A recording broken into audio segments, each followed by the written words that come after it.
there's just too many weapons. I think they're too tough for Carolina. Carolina's too young. Yeah. This also for the NFL, and Chris just kind of mentioned it, the week begins Thursday, 3 games. Green Bay at Detroit, Kansas City at Dallas.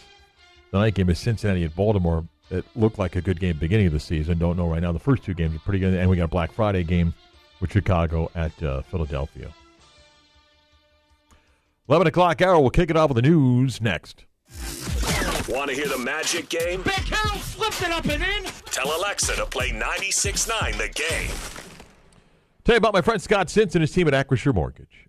Buying a home can be overwhelming. It should be fun. You should enjoy looking for your next home, whether it is a bigger home, you just moved to the area, or you decided, hey, you've rented, now you want to buy, and you want to make that change, but you want to have someone that you're going to trust that's working for you and looking out for your best interests. The team at Acrisure Mortgage every single day deals with people like you and I. Come up with a game plan to get you from point A to point Z. And there to also educate people like you and I when it comes to the housing market, mortgage rates, connected interest rates or not, what happens, inventory, pricing, all that stuff. It's what they do. They get real-time data to help you out to make the right decisions. You can reach out to Scott's team at Acrisure Mortgage. Find them online at WGLoans.com. Do a search of Scott Stinson and Acrisure Mortgage. Equal housing lender and MLS number 152859. Stinson team and MLS number 319684. Right now, drivers in the Orlando area can still expect some delays on I-4 for those traveling by the major attractions exits as well as through downtown. No problems or delays to report at this time for those who need to take the Turnpike north or southbound. No delays on the Beach Line or on the Greenway. Because it's back in. I fixed it, guys. It's okay. I know it was the wrong station. This kind of stuff happens.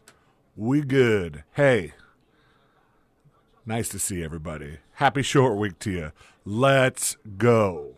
Excludes tax. Diet Dr. Pepper is a registered trademark of Dr. Pepper 7-Up Inc.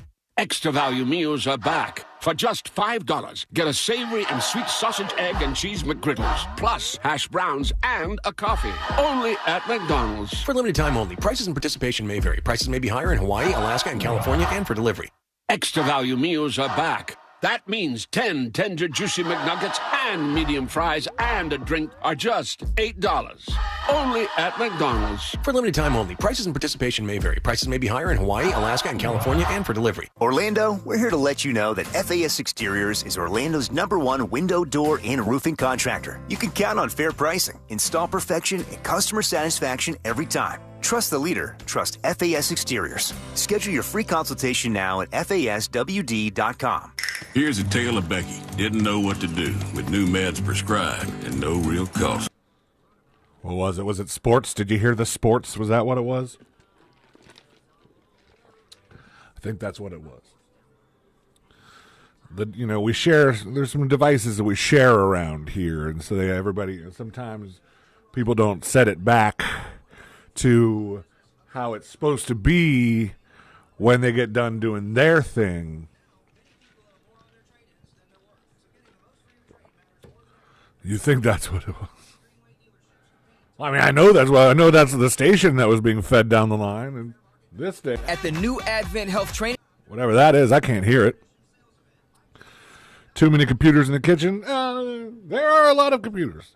There are a high amount of IP addresses in this building.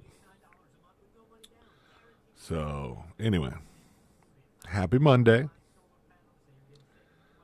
Happy Thursday, I guess, because we're doing that thing. Do some big Thanksgiving stuff. Old Thanksgiving. All right.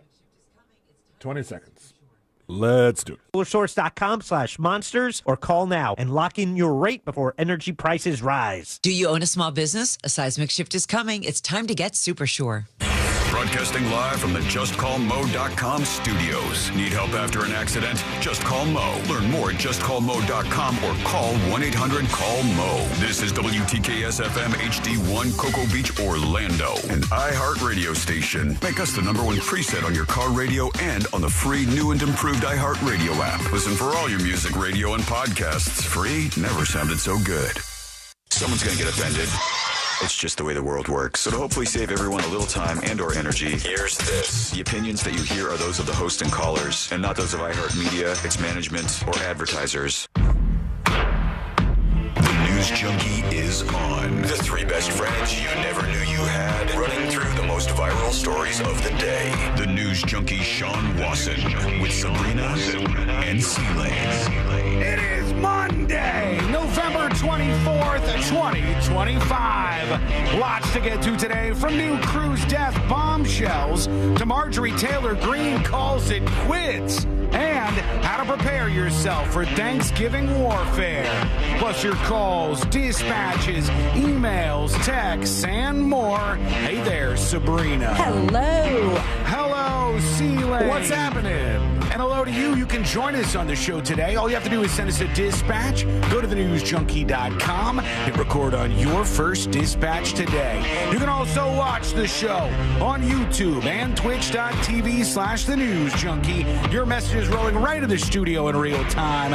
How's everybody doing on a Monday? Fantastic. Great. Real How are good. you? Good. I don't know if you guys are aware, but we have a really short week this week. I know. So, That's kinda. part of the reason I'm so fantastic. First of all, just nice and refreshed after taking some days off, and then work 2 days and then get some more days off.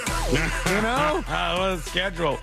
What? You got the Sabrina schedule going. Full effect right now. We all do this week. 2 days.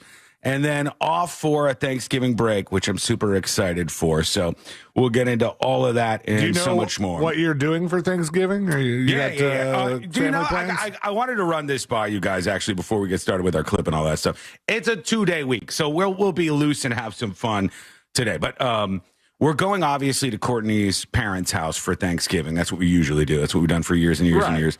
And we're going again this year. And Courtney said, you should do something nice. And I said, what? And she goes, since you ruined the what am I thankful for thing years ago at Thanksgiving, because it came to me and I was like, I'm thankful we only have to do this once a year. And they all gasped and we never did it again. She goes, when everybody gets their food. Way to join a family and then wreck a tradition. I didn't mean it. I didn't mean it to come out the way that it did. It just did. And then I broke the whole thing and the tradition stopped. It literally was like decades, generations long tradition for this family. And I wrote it. She goes, when everybody gets their food and everybody's sitting down, why don't you say like, hey, I messed this up so many years ago. It's time to bring it back. How about we go around and everybody say what they're thankful for this year? And I was like, I don't know. I don't know how I feel about it. The fact that she suggested it, may I suggest that you just do it, but more so, there has to be some of the family members that listen to the show and will now know that you were either going to do it or not do it. Maybe I don't know. Look, I don't think about these things. Here's what I think. Right. Here's how you do this. This is the compromise that I would have in my head. I'm listening. Do it, but don't mention the fact that you ruined it years ago. Just act that never happened. I can't ignore that. That's a big part of it. It's like a web redemption. You know, Tosh.0. It would be like you can't not mention the downfall. You have to go like, you know, the rise, the downfall, and then the rise again of saying what you're thankful for at the Thanksgiving table. That's what I'm looking for. Why don't you roast every family member that's at the table? Maybe one joke each. Loosen it up Actually, a little bit.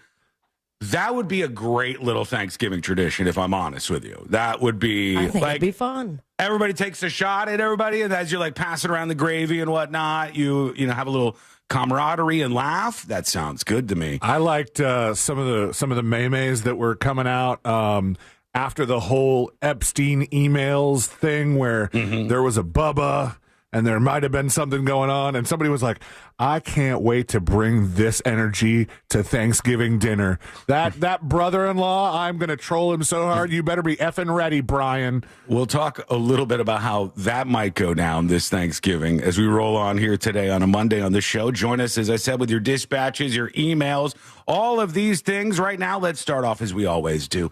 Let's put our ears to the ground, our fingers on the pulse. Let's see what's happening in this great, big, wide world of ours. And we go to the football field, everybody. Yeah. That is right. Man, I was watching so many sports this weekend. 42. Watching all the sports, tuning in. And then at one point, ESPN was doing a game. And in the middle of the game, they called it the greatest interview ever. Oh. I don't know if that's true. Oh, they haven't listened to our show then. Like of all time? I don't know if that's true, simply because I would say even in the sports world, was it Joe Namath who was hitting on the lady on the live interview? That was... You look beautiful. Yes. Okay. Now I know what you're talking about. Like in the middle of the interview, Joe Namath is like, "Can I kiss you?" Yes, I want to kiss you. That's what it was. Kiss you. Susie Colbert. Okay, if you can find that audio, Celine, let's refresh people's memory, because to me, that's one of the best sports. I believe everything that anyone else has watched Chad play impresses me. The same thing impresses them. What does it mean to you now when the team is struggling? I want to kiss you. No. I couldn't care less about the team struggling. I want to kiss you. Thanks, Joe. Yeah. That's the greatest. It's like bro, it's so creepy. It's so weird. It's got everything. Did he get so messed up? When she started, I don't know, but it sounds like what one of us might sound like at the Thanksgiving table if we're trying to pull it together after having too many drinks, and we're like, I want to kiss you. I don't even care what's happening in the game. When she started to ask that question, you could see his face just change. Like it's almost like he hadn't looked at her yet, and then he just saw her, and like you see like love at first sight, and he's like, I don't care about the team struggle. He lit up. His face lit up. Love at first sight or a visual breathalyzer, because that's, to me, she's probably like, sometimes those are one and the same. Or she's a genius and she saw how drunk he was, and then the people in her ear are like, no, we want you to interview Joe Namath. Actually, Joe Namath, you sure? We have one producer in the room here wants you to kiss him. See what happens with that. Go ahead. Let's see. So they said this was supposed to be the greatest interview in sports history. I disagree, but I did like it. So let's go to the field, and here we go. Stanford's general manager and Andrew Luck. We were talking a little bit about how important this rivalry is. All right, just so you know, this is Stanford's manager, Jordan Luck or something. She just said it. Andrew. And Andrew Luck, the Andrewster, Andrewino, and he's on the side of the field, and she's trying to interview him, this lovely lady from ESPN.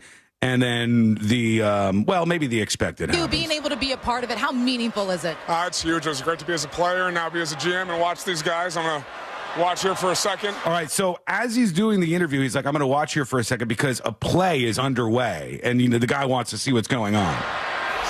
Oh, ball! Go, Jay, go! Go, Jay! Fumble! He's running it back for a touchdown! Whoa. I mean, that's pretty cool. Good timing. Yeah, great timing, number one. I didn't think they were doing interviews in play. In the middle of the game. Yeah, in the middle of the game. Seems dangerous, but... And it was a fumble, and then their team got it and ran it back, and you saw, like, every moment of it. They're all celebrating. We just talked about this rivalry. To see that play just now, I mean, describe the emotion. Hard to say. It's a hell of a job by Omar and Jay Greene. It's good. Let's get it going now. I appreciate it. Thank you, guys. No idea what he said. Sounds good. I appreciate it. Sports stuff is like CB radio talk to me sometimes. Well, I say we're out there getting it down to the end zone, and there we go. It's going to be a great game. What? I think he just realized that he didn't want to give that interview at that time, and so he was distracted by the ball being in play, and then the touchdown happens, and he's like, damn it, now I have to finish talking to this woman when I'm trying to celebrate with my boys here. Big old dang old man, I appreciate you. Amazing, fumble recovery. I don't even know who this guy is, but he was kind of cool because when all the players were coming back, he was doing up top, down low, high five, like all of the things. Because he's tall. He is, yeah. It doesn't look as cool with people that are under his height, for sure. He's way better at me at the high five celebration. It's just a sad state of affairs for me. I saw somebody saying, if I could punish my worst enemies for the rest of my life, here are the 11 things I'd do. And it was all stuff like, every time you go to the ice machine, there's no ice cubes left. Every time you go to make a high five or a handshake, you miss miserably, like for the rest of your life. There was a lot of ones like that. I fall victim to it. We do find ourselves here, just believe it or not, a matter of days before Thanksgiving, everybody. And one thing that's been really obvious to me is they really want to shove these Black Friday deals down our throats as fast as they can. Yeah, but Black Friday starts 2 weeks before. It's like Black November. I don't know. It's like a long process now with the deals. And I literally thought, didn't it just used to be just Black Friday? You went shopping. And then they sprinkled in Cyber Monday. But then again, it's Travel Tuesday. And then, we're starting these deals on the 15th of November? No way. Yeah, they've been screwing with us. Is this this upcoming weekend when we kind of wedge in Small Business Saturday? I think you're right. Those things. Yeah. Those things. I think she's out already. I thought we were all talking at the same time. Sorry. There was so many all week long, last week too, so many posts about Black Friday shopping. Courtney's like, oh, I got to get this thing. And I go, what is it? And she's like, oh, don't worry. It's a Black Friday deal. And I go, it's not Black Friday. What's happening here? This is all just happening early on Amazon because I almost bought so many things I do not need yesterday. Did you get anything? Did you buy anything yet? No, I stopped myself, but I was, the lightning deals, Black Friday lightning deals especially. They're like, don't you want this tiny, very portable projector? Yes, and they're like, I do. And I put it in my cart and they say and give me the warning, 12 minutes to make this decision, and look how much % off it is. And is it that stupid projector that's all over social media where it's like, here's what your room looks like with no windows, and then there's like a projection of like snow falling out windows that they toss onto the side of the wall? Not that one, but I can't wait till my targeted ads show me it. Oh my God. This was just like a tiny little cylinder. It seemed very portable. And not a good idea. So I ended up not getting it, but You'll get it. am 1,000% sure I will waste so much money and get so many credit card points this weekend. I mean, there's probably some really good deals. You'll probably snag something that's like legitimately a good deal. There's a lot of them out there. Let us know if you see something in particular that people should know about. Let's take a look at the box office this weekend, everybody. Number one at the box office, Wicked for Good. Wickedly talented cast of Wicked for Good out there in the theaters. And they were doing a bunch of very smart promos for this. And like one of the things was on Fandango. When you buy your ticket to Wicked for Good, then you can turn Wicked to good by doing this like donation to a charity afterwards. And we got people were eating all of this stuff up. It's in 4,115 theaters, which basically means like you go into a movie theater, a chain, and half, maybe more than half of the theaters are playing this movie because it was so big. Saturday morning, we're like, do you want to go? All right. You sure? All right, let's do it. I picked the first time I went onto Fandango, and I did not understand what the preferred or the premium seating was or the experience rather. I knew I didn't want to watch it in 3D, so we skipped that. Me either. I wouldn't do that. But then I do the premium stuff, and then you look at standard, and it was every half hour that you could pick a time. It was crazy. Ended up doing the premium. It turns out you just get vibrations in your butt. Well, I like. You do. I like the premium theater experience. I love vibrations in my butt. Absolutely. It's not specifically about the butt vibrations, okay? Just for the record. That tornado was 10 seconds longer. Good God. Butt vibration. But sure enough, like that movie, and I was trying to find some stories today for the next episode, and it's so funny how split the reviews are. Did you not find any? Oh, you no, mean for I this found in some particular? great stories, but there's so many people crapping on it. And Oh, really? Nicole Yeah. and I were like, full blown sobbing in that damn movie. Yeah, I mean, it was so good. I think sometimes the reviewers really, really take themselves too seriously. They don't understand how this stuff works. I think I saw the New Yorker was like, "Wicked for Good was very, very bad." That's exactly what I saw. And I'm like, I don't know what you're talking about because my ass loved it. 150, your ass loved it. Sounds like Sean's ass would have loved it even more. So much. $150 million at number one at the box office. That's where we were. Now You See Me, Now You Don't in at number two with $9 million over the weekend. Predator Badlands, number three with 6.25. On to Running Man, Rental Family, and down the road we go from there. Running Man really was in a bad release timeline. It hasn't Glenn done Powell. great. Yeah, and the thing was, this is so stupid. People don't understand demographics. There are so few people who understand demographics. They literally thought we're going to release The Running Man and women will come to see it because Glenn Powell's in it. And I'm like, I think women probably dig Glenn Powell a little bit. He's the guy from Twisters and stuff, and anyone Top Gun but Maverick. you. Or Top Gun Maverick is a good one. Yeah, he's in a lot of these movies, and he's an attractive dude.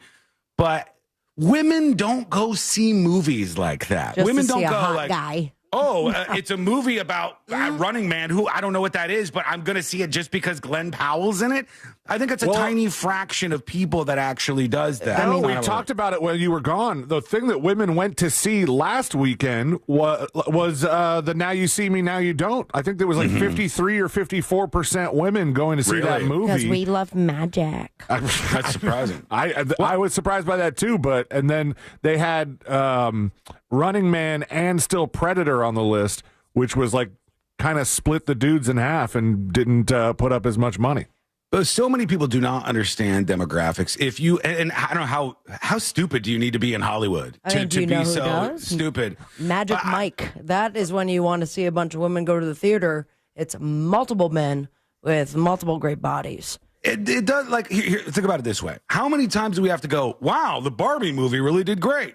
Wow, the Wicked movie did really great. Oh, yeah. It turns out if you make a movie targeting women between 18 and 54, they'll go see the movie. And that's what happened with $150 million coming into Wicked for Good. The part two was 70% female. The audience was 70% female and mostly women over 25. So it's like right, down the middle for this demo here.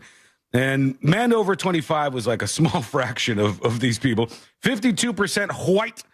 And on down the road from there. But it did really well because it's targeting a demographic who likes this stuff and is underserved in the content business. It's literally like everybody looking at Tyler Perry saying he makes crap movies, which he does. But he targeted a demographic that was being underserved with movies that were targeting them. And so he said, here you go. And now he's made a jillion dollars off of the whole thing. It's quite crazy. But if you saw that and you have thoughts, let us know. If you saw anything else, chime in with your review over at thenewsjunkie.com. All right, we are going to take a quick break. When we come back, we have updates on the Cruz murder mystery story.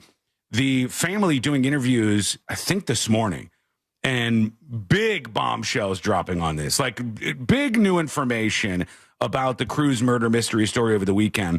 So we'll get you all caught up. We got Amy Caulfield, I think, joining us before too long, I believe, and a whole lot more on a Monday. It's coming up next on the News Junkie.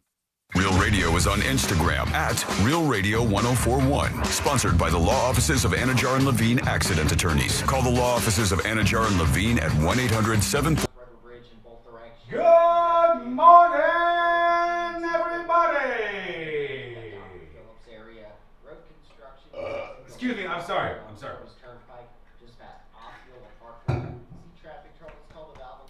You know what it is? It's when you truly speak or sing from your gut. If you truly speak or sing from your gut, you get burpees more. You do? You get burpees.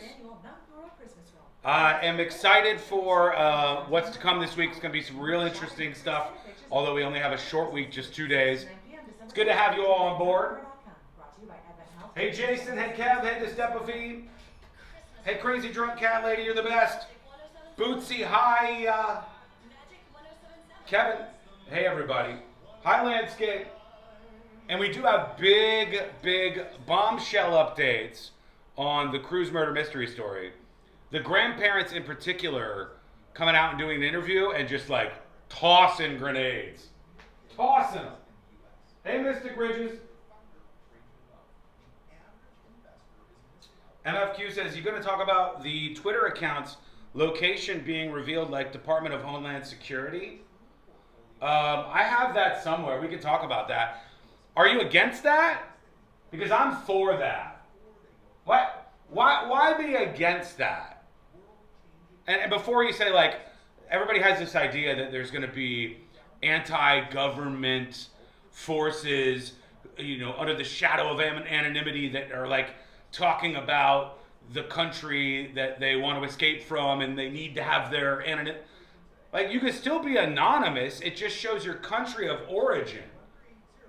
If I'm honest, the real take is that Twitter/X took this long to steal it from 4chan. Because for those of you who don't know, 4chan, when you post, it shows the flag of the country that you're posting from. I'm for it. Yeah, I think it's good. Kevin says privacy. How does it put a big dent in your privacy to say the country of origin for your tweets? I don't think it does. What I do think it does is you have all these very political accounts on Twitter in particular, and many of them are inflaming the discussions in the United States of America, and they're not even fucking from here. I want all those accounts called out. I want all these people from God knows where, Russia, people from Poland, people from South America, all these people like rabble-rousing to make viral hate bait stuff. I want to know where they're from. I think it's good. All right, 3 minutes and we're back live on the show with the Cruz murder mystery bombshells. And for those few of you keeping track in the Skull Mike world, new lights going up in the studio on Wednesday, baby. It's happening. Kev says, 100% Sean, I see that S everywhere online. It's inescapable. There's so much like hate bait, stuff that is like purposely just meant to inflame people, content that is meant to make us all divided and fighting, and it's literally been happening forever. So I want to know if those people are in like Nairobi or something, or Ethiopia. I want to know that. I think that's good.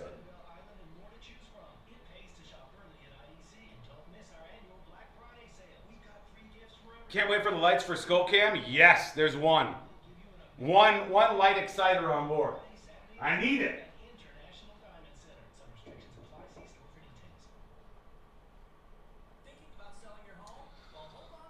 Kurt says, because those huge numbers of users look good to the board, of course they'd be reticent to admit that half the users are fake. Well, these particular users don't necessarily have to be fake. But, like, there's some right-wing grifters on Twitter as well that are from, like, East Asia. And they live in East Asia. And everybody following them basically thinks they're, like, an American upset with what's happening in America. But they're just sowing division from far. I don't like that.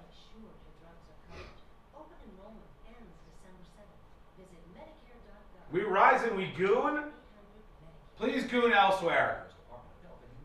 Never goon, not even once. Okay? Not even once.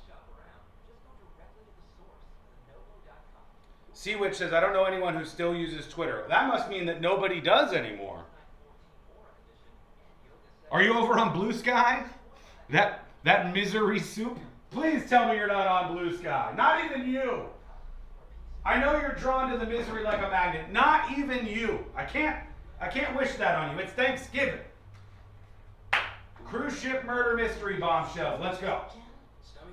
Some pretty crazy stuff here, seriously.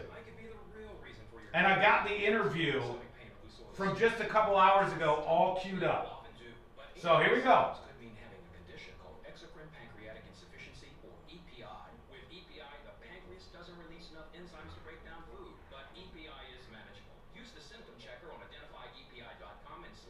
Here we go. Or EPI. With EPI, the pancreas doesn't release enough enzymes to break down food, but EPI is manageable. Use the symptom checker on identifyepi.com and speak with your doctor. That's identifyepi.com. Sponsored by AbbVie. It all comes down to this, folks. Yep, the entire season is on the line. But my throat has officially thrown in the towel. Sounds like you need Vicks VapoCool drops. They're max strength and vaporize sore throat pain. Whoa! These VapoCool drops hit fast. Speaking of fast, did you just see that play? Yeah, he vaporized that ball. That pun should have come with a penalty. Vaporize sore throat pain with Vicks VapoCool drops. Use as directed. Do you have AC needs? Turn to the experts at Carrier. Go to millsair.com.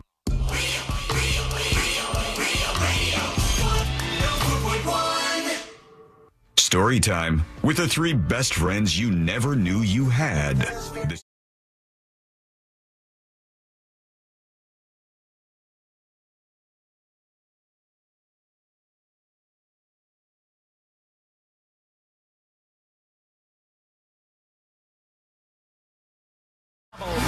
And all that. Be safe if you're traveling around. Lots of people traveling. Lots of people out there on the streets and in the airports and doing all that stuff. And it could be mayhem, so please be careful out there. Learn more about the show over at thenewsjunkie.com. We'll get into the cruise murder mystery update. Some big bombshells dropping there. I got an interview that went down just hours ago that you got to hear if you've been in touch with this at all. If you're not familiar, I'll tell you all about the story very, very, very quickly before we dive into it. But as a man who every once in a while just wants to watch the world burn, I got to tell you, I started to see some stories about how it's supposed to be insanely windy for the Macy's Thanksgiving Parade. Oh. And I That's like a couldn't full be circle. more excited. Wasn't that the very first Macy's Day Parade that there was it was so windy that it took away, was it Snoopy or something like that? Oh, it's happened. It's happened before. And I think that what they should do, Sabrina, is they should use this moment to bring back the ways of the old, which sometimes were better. And the ways of the old were at the end of the Macy's Thanksgiving Day Parade back in the day, they would let all the balloons go and then people could shoot them down. And then there was things in there that told you how much money you got for shooting down the balloon. Okay. It was like a giant game. We just can't play you to those shoot games. down the balloon? Yeah, I think so. I might have that part wrong, but see if you could find something on that scene, Land, because that's for real. It used to be that people would shoot down the balloons afterwards, and then they would bring them back for some sort of prize, some monetary prize, I think, if they found them. I want to watch the world burn a little bit. I want it to be gusty, windy, just absolutely out of control for the Thanksgiving Day Parade, because watching Elmo slam up against the buildings 5 times, that sounds awesome to me. Watching the person on the ground holding on to the wires and stuff, and I don't want anybody to get hurt, but boy, do I want a show. And I got the dog show, of course, but I want to watch this too. I'm interested because I said it could be really, really nasty for the Thanksgiving Day Parade. That was one of my favorite little tidbits on the Thanksgiving Day Parade, besides the one that says that it's not officially only NBC's broadcast and it's done in public. So CBS spy shoots the whole thing, and other networks do it too. But technically only one network has the rights to the Macy's Thanksgiving Day Parade. But the other networks will just set up cameras around certain corners where they're publicly allowed to be. Right. And they'll be like, well, here comes Snoopy around the corner. And they get their own version of this that is pirated almost that they're allowed to do. I would imagine they don't have the performances though, right? Because that's sort of exclusive to the NBC or whoever the main network is. No, it's like a blocked half shot of what's the little yellow birdie from Snoopy? Woodstock? Woodstock. It's Woodstock, but it's not a great shot. Woodstock's butt. It's half blocked by a building or something. It's similar to picking one station to watch the ball drop in Times Square. But like when you're watching it, you could see the other stations doing their things. Like that one time that Andy Cohen got drunk and said something like, "Oh, it's just Ryan Seacrest and his bunch of losers over there."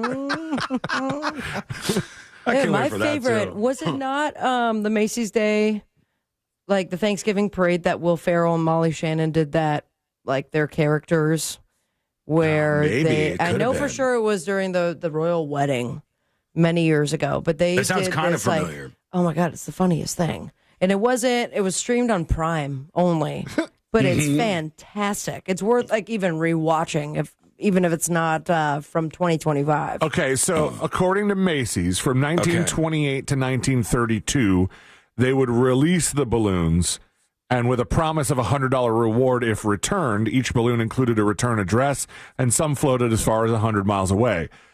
And then it says, this wasn't official, this wasn't like they announced, here's how to get the balloons, but it says, many were even returned full of bullet holes as people started shooting them down to claim the $100 reward. $100 in the 20s was a lot, right? Sure. That's probably that's like a car, maybe. I don't know if it's quite a car, but you get the point. Like, you got a desire to take, a Bluey and just start blasting them out of the sky. So anyway, to get $100. Start blasting. Oh, what a good time. Want What to do a good time. $100 in November of 1928. It's like $1,800. $1,888.37. Yeah, that's pretty good cash back then. Why not? Grab it if you can. All right, let's talk about the update in this cruise murder mystery story. I'll get you caught up really fast if you haven't been paying attention. There was an 18-year-old girl who went on a Carnival cruise ship with her blended family, I guess is the way you might refer to it. And it was her brother and her stepbrother in the room with her. And, her parents and like step parents and stuff were along with her for this cruise. They had just come back from Mexico and they were returning to Tampa, Florida. And the 18-year-old was out to dinner on the cruise ship. And at the dinner, she said, I'm not feeling really well. I think I want to go back to the room. So she excuses herself from the table. She goes back to the room and they didn't hear from her again. And they started looking all over the ship. They could not find out where she was. Turns out she was dead in her room, in her cabin on this Carnival cruise ship. And she had been found rolled up in blankets and life preservers and that kind of stuff. And she was stuffed under the bed where her brother was sleeping. He didn't even know. And this is like the basic info of the story. And very quickly, everybody took an interest in this. What's happening? How did this woman die? Why would somebody kill her? What's going on? There's an information vacuum because the FBI is investigating and not doing press conferences and stuff. So we just wait. And then we hear like more and more bizarre stuff about the family because the family is strange. There's strange stuff going on here. But we learn that the stepbrother is probably going to be charged and that perhaps he murdered this 18-year-old Anna Kepner, had her whole damn life ahead of her. And she had this strange family, and things were going south. And the stepbrother, now we learn more about what happened here because the grandparents were on Good Morning America, and they were discussing some details that had never been heard before. So let's tune in. Let's see what they said in this and catch some of these bombshells in the cruise murder mystery case. Do you remember the last time that you saw Anna? We had dinner. The grandparents. Anna wasn't feeling well. She just said, Mima, I think I'm going to go back to my room for a little bit. And she must have felt better because she got dressed up and she came down. We were playing in the casino. She didn't win anything. And she said, Mima, I love you guys. I'll see you later. Wait, hold on. Did she just say she didn't win anything in the casino? Yeah. Is 18s enough to gamble? Oh, Yes. yeah. Okay, all right. So she's allowed to do that. She's gambling on the cruise ship. She doesn't win anything. This is news, though, by the way, that she went to the room and didn't feel good and then came back down and went into the casino. This hadn't been heard before. And we never saw her again after that. The next morning, an announcement over the ship's broadcast system changed everything. They called for a medical alert team. It's her grandpa. To go to a stateroom. And when they said the number, I recognized the number immediately. Ooh. The room steward that was going in to clean the room is the one that found her. Okay, so the maid, the cleaning crew, whatever, goes into this room on the cruise ship, and they're like, what the hell is this? So, they find the body. Do they not have an internal radio or dispatch system on the cruise ship that can do that without announcing to the entire boat what room the medical emergency's in? Oh, I don't know. Yeah, like to kind of keep it, yeah. Because Grandpa didn't know anything was going wrong. No. And then he hears medical emergency to this room, and that's how he finds out, something bad has happened. And if we all went, if the three of us went on a cruise together, God forbid, and we're like hanging out beforehand, we get on the cruise ship, we would probably know what each other's room numbers were. We would probably be like, where are you guys? Oh, we're in 328. And like, oh, okay, cool. We're in 112. And like, so when you hear the room number called out, it would be very sensibly, you'd go, oh, okay, that, especially if you have a block of rooms. They're probably right next to each other. Yeah, that makes complete sense. But very strange that they say it over the loudspeaker before. I guess there's no way to really track where the rest of the family would be.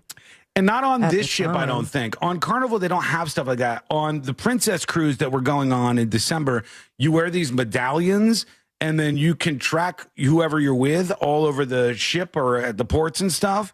And then the cruise line can also track you via the medallion. You can pay with stuff or pay for stuff, all that kind of stuff with these things. But I guess they don't have that on this Carnival cruise ship. Let's get some more from the grandparents. She was found concealed under the bed.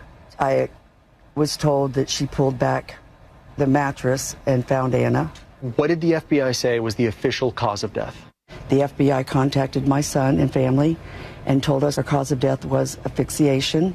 Anna's grandmother said one possibility they're considering, whether it was caused by a so-called bar hold, an arm across the neck. All right, so if you didn't catch that, what they're saying is that the stepbrother potentially choked her to death with like an arm bar. Like you got your arm around the person's neck with your elbow at their chin, and you're holding them in and you're choking them that way.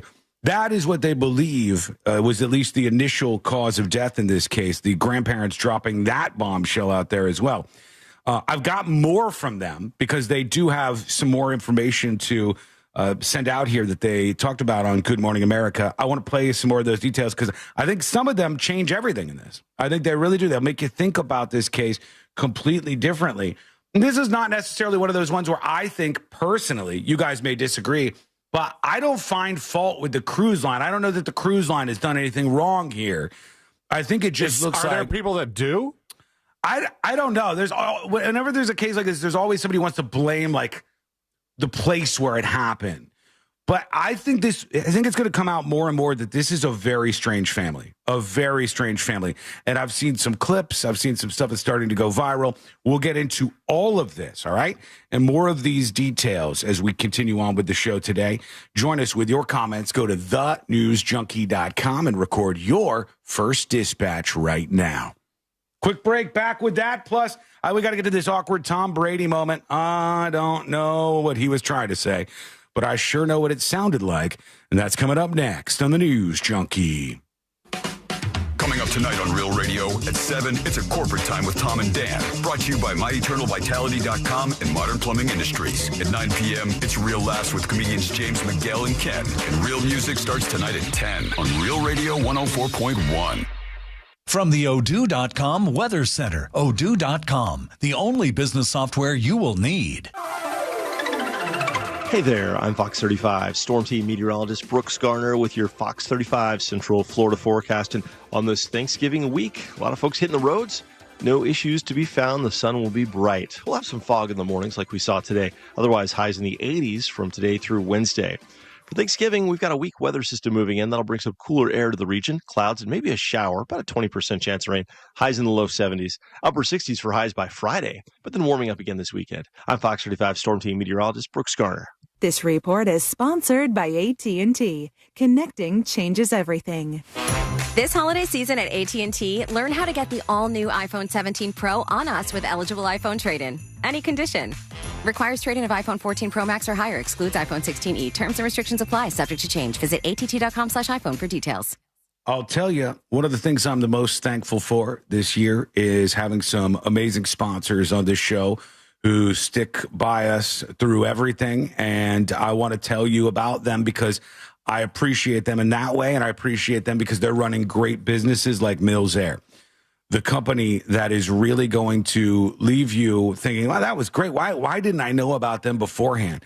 You've been ignoring a problem with your AC and you're just scared to call somebody? Don't be scared. Call Mills Air. You think the price tag is going to be way too high if you actually need a new AC? Don't be scared. Call Mills Air. They have financing for just about everybody out there, and you would be blown away. If you got a new carrier unit, they're so efficient, it will save you big time on your power bill. It might make it so your monthly payment just kind of balances that out between what you pay for the new carrier unit and what you're saving on your power bill, believe it or not. So they are the best over at Mills Air, and that's why I want you to call when you have a problem with your AC, 407-277-1159.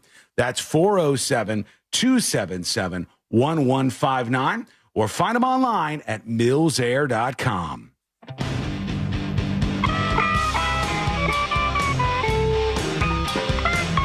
Heavy metal on a light budget? If it's important, it's not worth compromising. That's why with Farmers, you get quality and savings on your auto insurance. Here, I'll take over. You should use that as your speech at Courtney's parents' house? True. I'll tell you what I'm thankful for this year, family. I'm thankful for Leon Mills and Mills Air. I only wish they could have come to Courtney's parents' house a little earlier because it's so damn hot in here right now. I'm sweating on my turkey. Don't want that. Chad, do you guys not think I can be a sweet man for a second? Don't you think I have it in me? That I could be a sweet man for a second and just go, I'm thankful for all of you. I'm thankful for the relationships in this room and for the camaraderie and support that I feel through all of you. I'm thankful for the food, sure.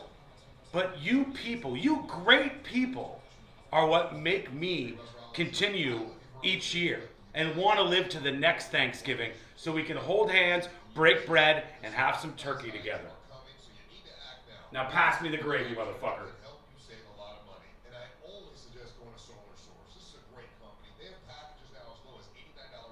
Please ban Bootsy Moonshine from Twitch, mods. It's a 30-day ban for Bootsy Moonshine over on Twitch, please. Thank you.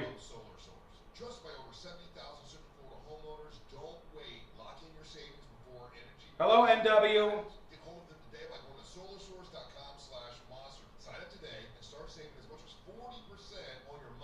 Please ban yourself then. If the ban target is the mod must ban themselves. Zip it up. Can Aid be a mod again since Bootsy's gone? There are too many men that are mods already. We don't want this to be a sausage party over there, all right? We need some tacos. We need a balance of tacos and sausages that makes everybody feel comfortable about the moderation. I support the Bootsy ban. True. 1 minute, we're coming back. More bombshells from this interview with the grandparents. I don't know why we have to wait for this. I guess the feds just don't give you information in the middle of an investigation. Hey, Barbara. All right, it's time to come back. We got more from this interview. And then we got Amy Caulfield. I'm thankful for her. How about you? Chaos, that's going to be a tick against you, actually. That's going to be a tick against you.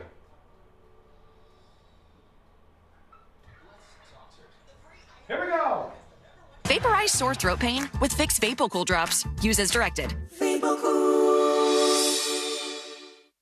Let's talk turkey. The free iHeartRadio app is the #1 app for radio. No stuffing. Just live radio, 24/7 news, live sports, and your favorite podcasts. And you can save them all with easy presets. Get what millions are already thankful for. The free iHeartRadio app. The #1 app for radio. Rasmussen University is where passion meets education, offering over 60 career-focused programs ranging from nursing and early childhood education to business and IT. Whether you're starting fresh or leveling up, there's a path here built for your goals. Learn more at Rasmussen Greene.edu. If you want to buy or sell your home quickly, call Nickley. For a guaranteed cash offer, visit thenickley.com.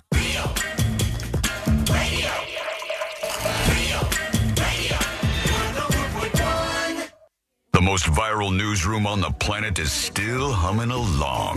This is...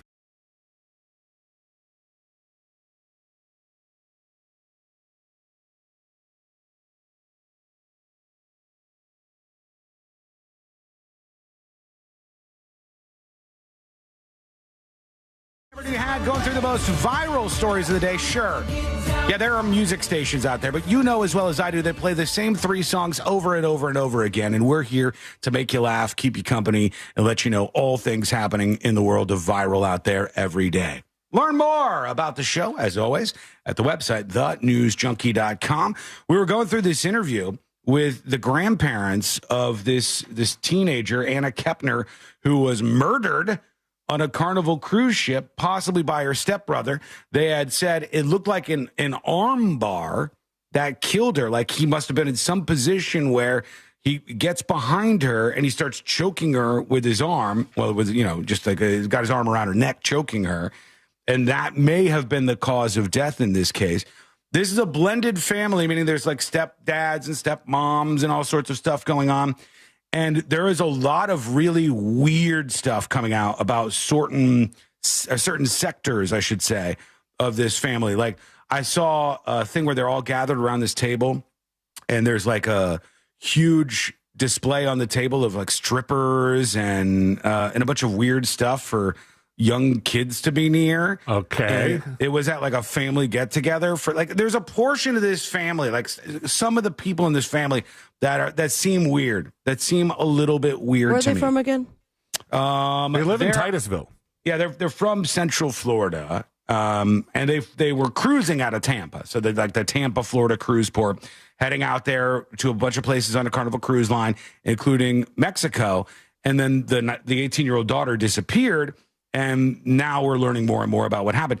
So her grandparents did this interview with Good Morning America. And this is what we have to wait for. Like we have to wait for moments like this to find out what really happened on this ship. So let's listen in to see what else they have to say. Take the elbow like this. They said when they took her body to the medical examiner's office, it was in perfect condition. Kepner telling ABC News they were told her granddaughter's body showed no signs of sexual assault or drugs or alcohol in her system. All right, that's another piece of news. That her body showed no signs that she had been sexually assaulted, that there were no drugs or no alcohol in her system. Which is good news because I think that that was just something a lot of people were assuming. Yeah. Yes, well, they were. The tidbit of the stepbrother being absolutely obsessed with her. Yes, there was sense. But there was fuel. There was fuel for the fire. I imagine. I don't know if it was during the weekend or if it was last week. Did you talk about the interview with the ex-boyfriend? Yes, we did. Yeah, we played the interview where the ex-boyfriend was like the stepbrother of this 18-year-old who was killed on the Carnival cruise ship, Anna Kepner, was obsessed with her, tried to climb on top of her at some point. Yeah. And this ex-boyfriend was he was really weirded out by this guy. So you never know. After something like this happens, there's a bunch of young people involved.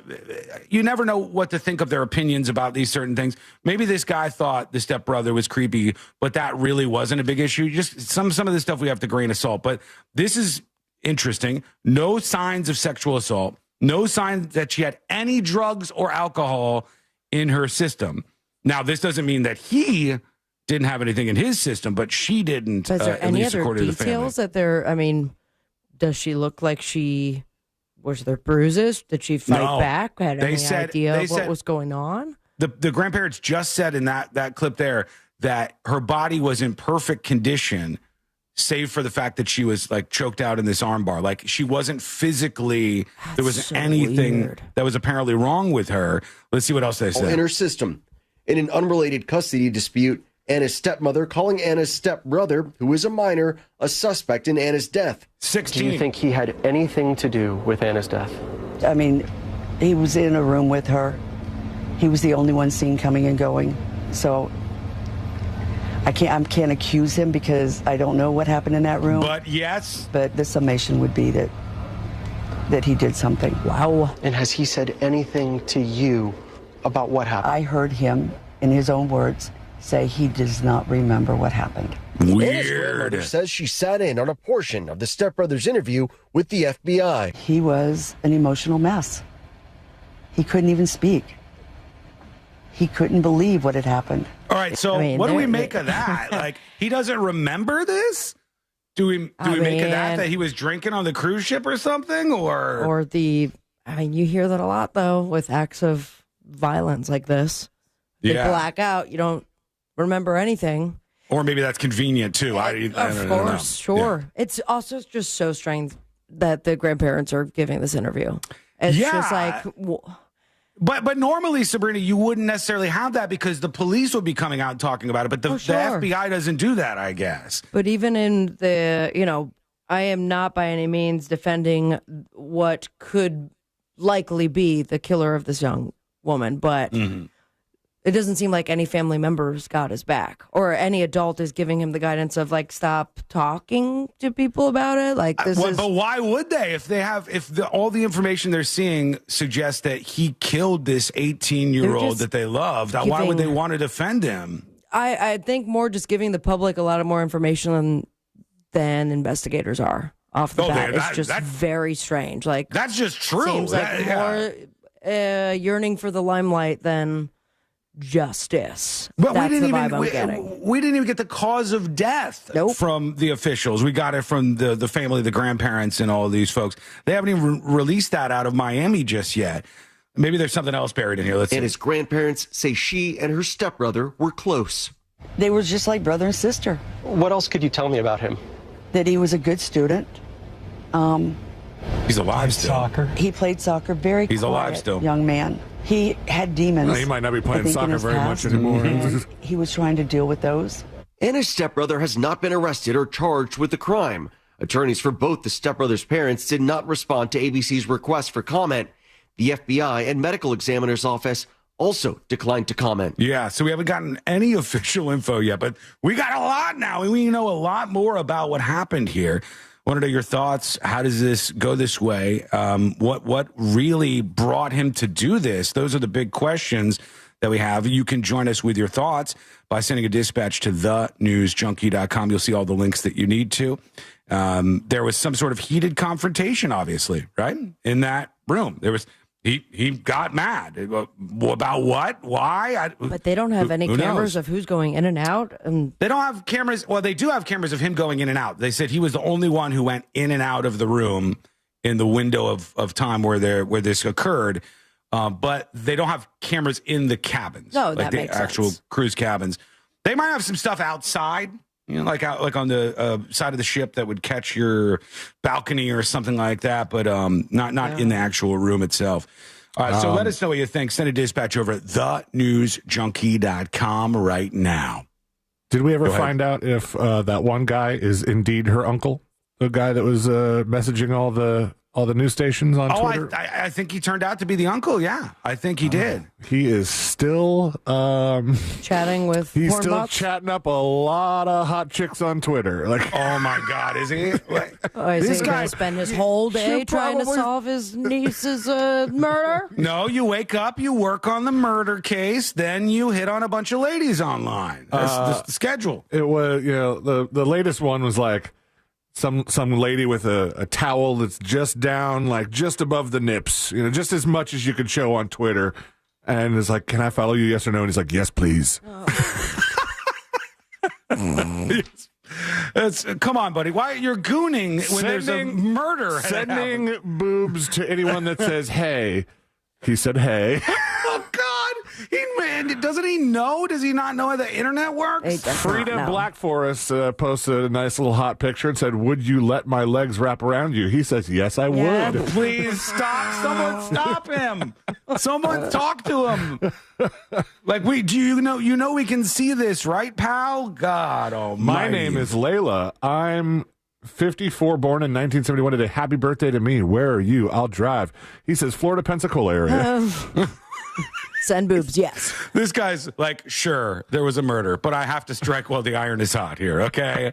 This is, there's a lot going on This here. investigation makes him so horny. All right, we'll keep an eye on all of this, the good, the bad, and everything in between, and we'll keep you updated as that viral story goes on. Quick break right now. When we return, we are going to talk to, for one of the final times, basically, in 2025. We don't have too many weeks left here. We're going to talk to our friend Amy Caulfield from Fox 35. Love her, and we'll touch base with her and see what's going on and see everything that's grabbing her attention in the news today. That's coming up next on the News Junkie. It's never been easier to listen to Real Radio 104.1 wherever you go. Make us your number one preset on our free iHeartRadio app. Hey, you guys. Hey, warning. Just from me to you, okay? I just want to warn you on this. I care about you. And I want to warn you about this. Here's the deal. Courtney just sent me a photo from Publix. As you know, if you're watching this live, it's 11:56 on Monday before Thanksgiving. Already, no shopping carts at Publix. Monday, noon, before Thanksgiving, already no shopping carts at Publix. So, it's a heads up that a lot of people are running that way. Day 16 of asking if Courtney got a new Christmas tree. No, we still got our other Christmas tree. We're going to end up getting a new fake one, a fancy pants one. Fancy Dan Pants one? Very soon. Is there not any FBI agents that can chat or call in? Shall we keep you anonymous? I mean, I would. I don't know what they're going to have to add if they don't know anything about this particular case. The thing about this particular case, all the conversation is happening inside the bubble of the investigation. We're not hearing any of that. But also outside the bubble of the investigation, we're hearing a lot. A lot. Abraham Dragonfriend says, I just got back from Baldwin Park Publix and it's insane. On Monday, Courtney was like, I'll go on Tuesday or Wednesday. And I said, are you sure? And then she started thinking about it. She's like, maybe I'll just go Monday and get everything that I really need that, can last longer. I was like, go take a look.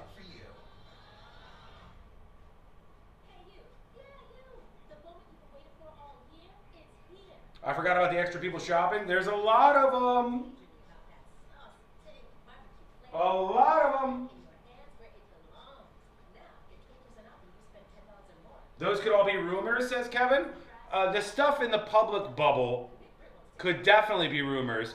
But, we're coming with some pretty good sources here. If we're talking about the grandparents who were literally on the ship, the grandparents who were listening in on the FBI interrogation of the son. Like these are some pretty good sources we're hearing from here. I think that's why I wanted to play that. I think that's probably the most valuable and trustworthy information we've heard so far. How's the cart status at Dollar General? They still got those at Dollar General. Dollar General fans, let me know in chat. Do they still have those poles on the shopping carts? You know what I mean? So you can't get out of the store or whatever. The shopping cart has a pole, and then when you're going down the aisles, you can see other people because you can see the tops of their shopping carts. It's like a snorkel out of the water, and you can see where they are. Do they still have that?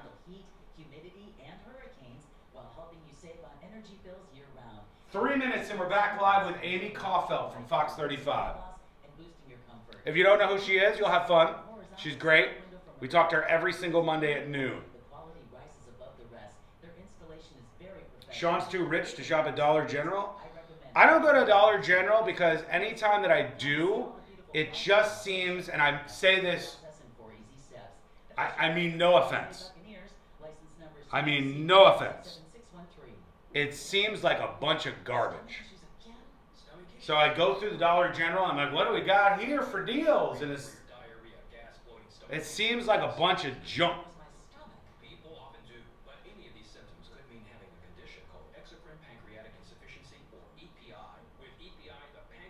2 minutes and we're back live.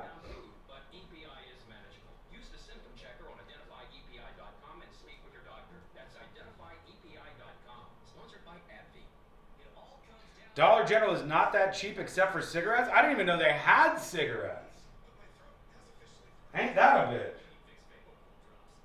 All right, on the grid.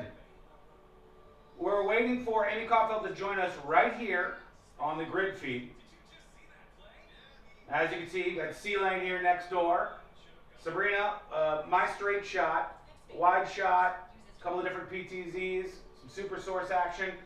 But mostly right now we're waiting for the lovely Amy Caulfield. She should join us momentarily. Somebody's talking about going downtown. I hope you didn't go downtown this weekend because it didn't look like a good time. Did not look like fun.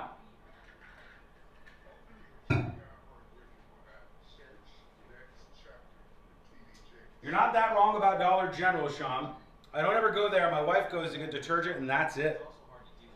Beer is cheap too. They have beer and cigarettes at the Dollar General?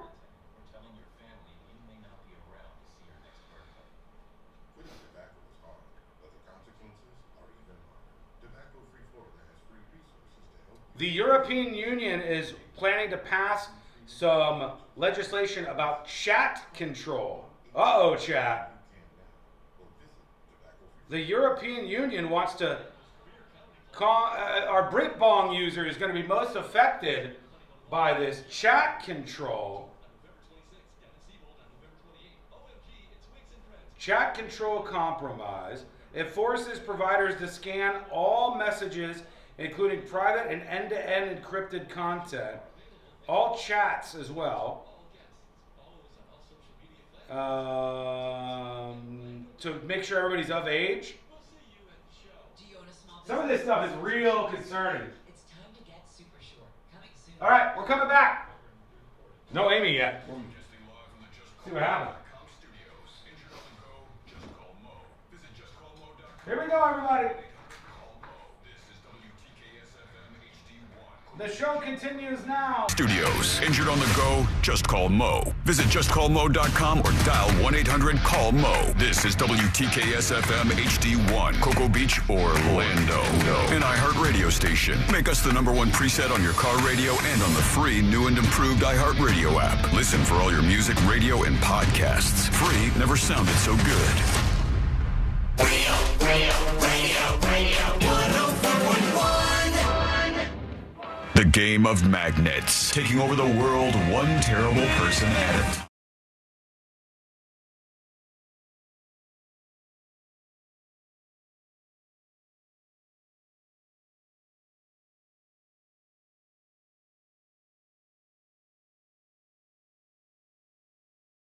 So good to see you as per usual.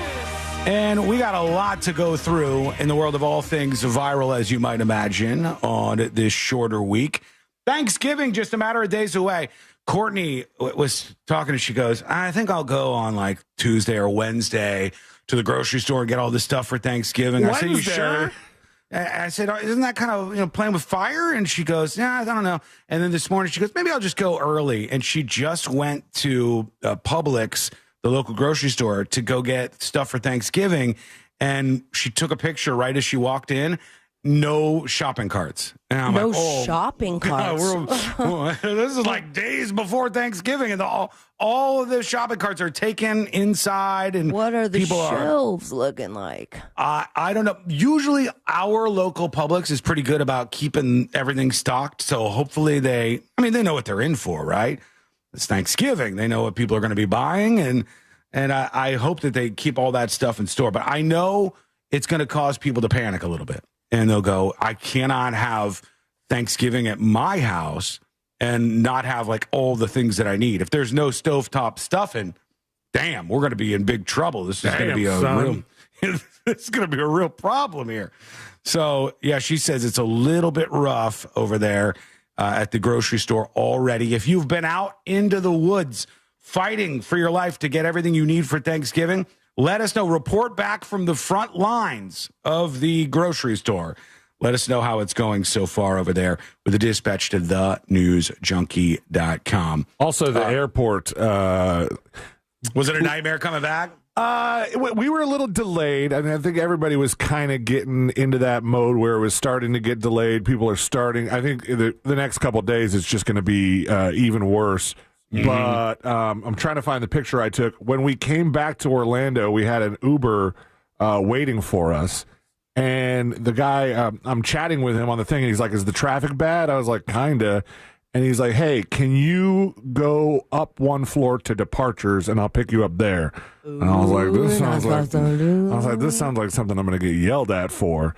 And, do it anyways. And when we got up there, we saw all the people that were like camped at the check-in counter. Uh-huh. And here, I'm going to send you this picture so you can see it, because it looked like something that was just not fun to be in. What do you mean camped? Like they were waiting to fly out for the Thanksgiving break? Yeah, the line was like maxed out to like check your bags and get out, and this was at like 5 and change p.m. that I took this picture.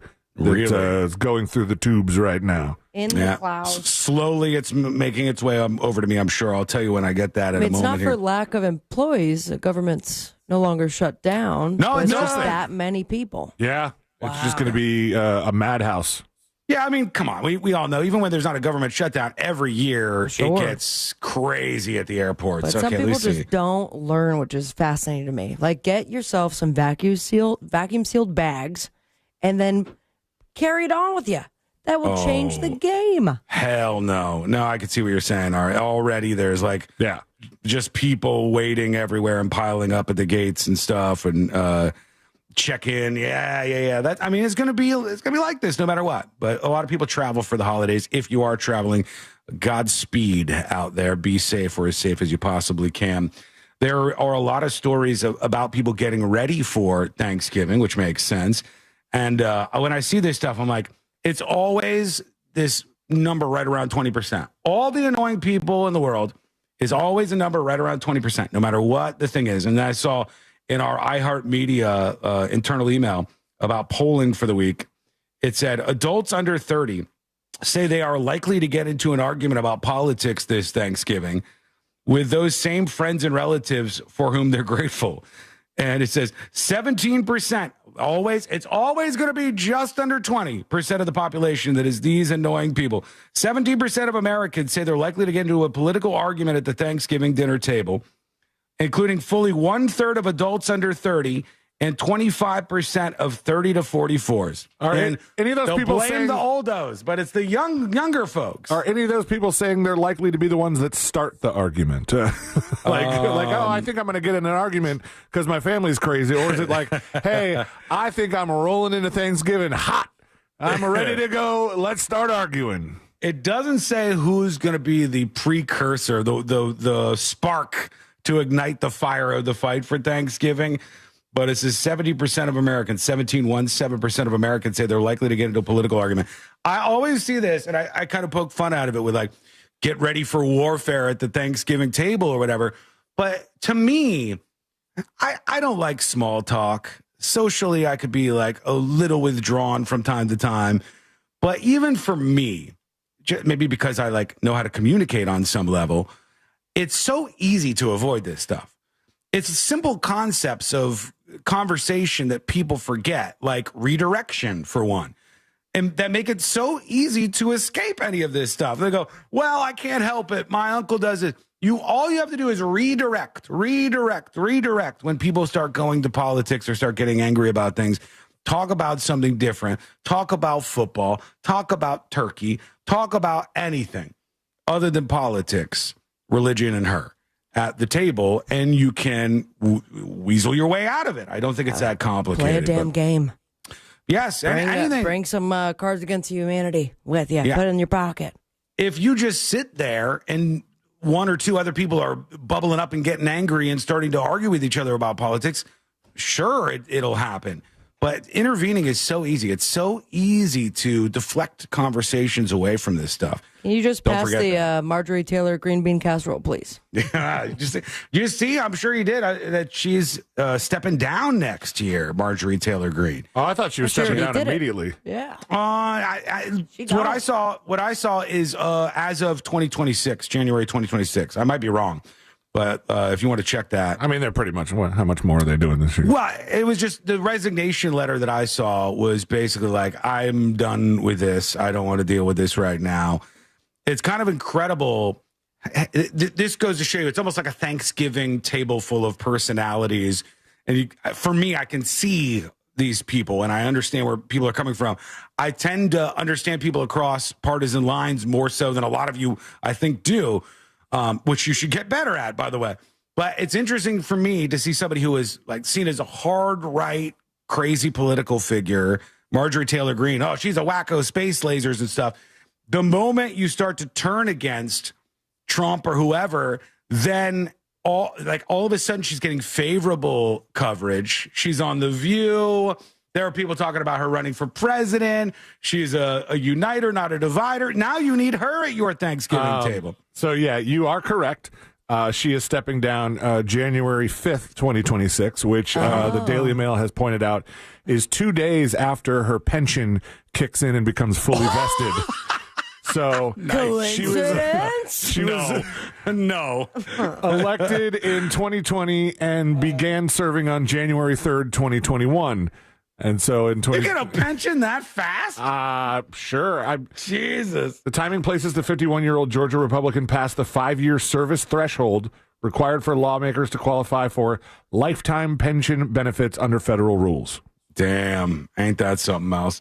All right, give us your thoughts on that. Not the political stuff. It's Thanksgiving. We're redirecting, okay? Give us your thoughts on anything else. No, maybe coming even in this. hot, Sean. The world of football had a minor palpitation moment as I think they were listening to Tom Brady doing his commentating during one of these games this last weekend. And the moment was when Tom Brady was trying to say somebody's last name, and it sounded eerily close to him dropping the M-bomb. It was was it Najigba? No, it was Nickerson is the guy's last name, which should be easy enough, one might think. But I guess Tom Brady got caught up on it. Don't say this name at the Thanksgiving table. Just blasting through Landon Dickerson right there. All right, he stopped himself, I think because he said Nickerson instead of Dickerson, but he probably should have finished Nickerson and then come back and said Dickerson. Not the awkward laugh and apology and then the full name. It's all about where you hit the brakes. Like if you're going to say the word country and you just stop after those first four letters, you're going. People, whoa! You'll get a reaction out of that. Every one of us has done that, though. Yes, it has happened. It's kind of fun too. That's another Thanksgiving table trick. Just blasting through Landon Dickerson right there. Yeah. You got to watch out, Brady. The bombs all over the place. Can't imagine the world having to pronounce all these people's names. I cannot imagine if that was my job. I don't think I could do it. But he got some heat for tossing this out during the broadcast. Thankfully, Tom Brady has survived. He has not lost his job as of yet. No, that has not yet happened. More mouth kisses for his son. Thank God. Yeah, I mean, geez. Poor Dickerson, though. I mean, even if you stop his name in the middle of it, then you also could run into some problems. That's true. Yeah, there's not a safe world out there with some of these last names. You have to be as careful as you possibly can. We're going to hear from you momentarily on the show. Send a dispatch or an email. Tips@thenewsjunkie.com is the email site. If you want to be anonymous, put that up on top. Like this one. Somebody says, from the top of the show, the interviewer, Kendra Douglas, is a reporter for the Orlando Magic as well. This was the interview on the sidelines when all of a sudden there was a fumble and a touchdown return. It was pretty damn exciting. Yeah. She does in-game interviews and commentary for some local broadcasts. It was pretty cool to see somebody with a connection go viral, says this person. Thank you for that. This person says, as Thanksgiving is right around the corner, I can't help but remember your quote from Courtney's parents' table. I'm thankful that we only have to do this one time a year. And also be thankful for your favorite sandwich, Subway's seafood combo. God, I haven't had one of those in forever, okay? I hope you all have a great Thanksgiving, says Casey. Casey, I discussed that at the beginning of the show. I said I might try to rebuild that bridge. For those of you who don't know, at Thanksgiving, Courtney's family, where we go for every Thanksgiving, a big family, they do, what are you thankful for Thanksgiving? And I said, accidentally, years ago, I'm thankful we only have to do this once a year, and it shut down that whole thing for every Thanksgiving moving forward. So I might try to revive it. I might try to bring it back this year. I'm a little scared. Let's talk to our friend. Here she is, Amy Caulfield. All right. Amy. Amy. I owe you guys the biggest apology. Unbelievable. So I got thrown for a loop. So Luann's not feeling good, so I'm coming back in to anchor the 5 and the 6 tonight. And so my news director was like, well, just go home for a few hours and relax and come back. And then I look at my phone and I'm like, oh, crap, it's Monday. And now we're interrupting her relaxation, guys. I know. No, you're fine. I love you guys. I would never miss it. Hold on. Let's do the math on this. So this morning you woke up at what time? 4:30. 4:30. So you've been up since 4:30. You do 4:30 until when does when do you get done with your first broad? I walked out of the building at like 11:30. Oh, okay. So 4:30 to 11:30. Yes. And now you got to go back and do all the midday newscasts too? Just the 5 and 6. It's really not that bad. Just the 5 and 6. So I'll go in at like 3. I'll prep for the 5 and 6. And then as soon as the 6 is over, I get to go home. You are braver than me. Nice. Yeah. Not that bad. Look, it's Thanksgiving week. I already get the vibes, and I'm not sure if you're sensing this too as well, Amy Caulfield, but I get the vibes this time of year that everybody's checked out already. They're done. They're done for the year. Why not us too? Kids aren't even in school this week, are they? Exactly. That's what I was going to say. It's because the kids aren't even in school. So the kids aren't in school, so everybody's just like, yes. It's that week where like you're at your desk and your boss is like looking over your shoulder to see what you're doing, and you're like, I'm working. Right. Look, I'm I assure right you. here. Look at this. Have you been watching this cruise murder mystery story, Amy, as closely as we have? It's crazy, right? So we've been talking a lot about it over the last couple of weeks. So the grandparents were actually on the cruise as well, which I didn't realize. And they did an interview with ABC News this morning. It was interesting, wasn't it? There was a lot of stuff in that. There was. So the grandparents, basically what they said was that the 16-year-old, the one that there are rumors that he could potentially be a suspect in this case, but nobody's been arrested, that there are these rumors that the 16-year-old stepbrother could be involved. And the grandparents basically said that he was just like, I don't know what happened. Like, I don't remember is what he told them. He didn't remember. So there's still so many questions unanswered. We still don't know the cause of death. We still don't know. They're not even calling it a murder at this point. No, not officially. No, but because we've been talking on the show, Amy, about how it's weird because there's two bubbles. One bubble is the FBI and law enforcement bubble, along with the medical examiner and everything. All the official things are in that bubble, and almost nothing has been officially released about the details of this potential murder. The other bubble is in public and in the media and the family speaking out, and this uncle guy who's posting all sorts of weird stuff online. And it's a secondary bubble that's giving us all sorts of information, but it's not necessarily, it's from the family, but not from like law enforcement or anything. So it's been kind of strange. Yes. Yeah. We still have, as we like to say, we still have more questions than answers. And really, and this is one of those things, we talked to attorney Mark Nijay about it last week. He's like, listen, the FBI is not in any hurry, nor do they feel any obligation to release more information than is necessary, because they just, all they care about is building the case in which if there is an arrest and someone is held responsible, that person ends up with a conviction. Because as you guys know, if they screw up anything, if any of the investigators screw things up along the way, that could potentially jeopardize their case. So really careful. That is an excellent point. Actually, it's this breakdown between the desire that the public, including myself, who's watching this wanting more information, the desire that the public has for more info, and the desire that the investigators have for, they don't really care about me wanting more info. They want the investigation to be done the correct way and on whatever timeline that leads to. But it's been a And it's very frustrating. interesting I mean, case. Yes, it's very interesting. And then there's a little confusion too, because so the court documents that came out, and I was even confused about this. The court documents that came out in this, you guys remember it was like a divorce case, right? And I was trying to figure out, like, well, wait, they're on a cruise together. Why are they getting a divorce? So it was actually the second wife, which he was the dad was trying to divorce, and it's the third wife who was on the cruise.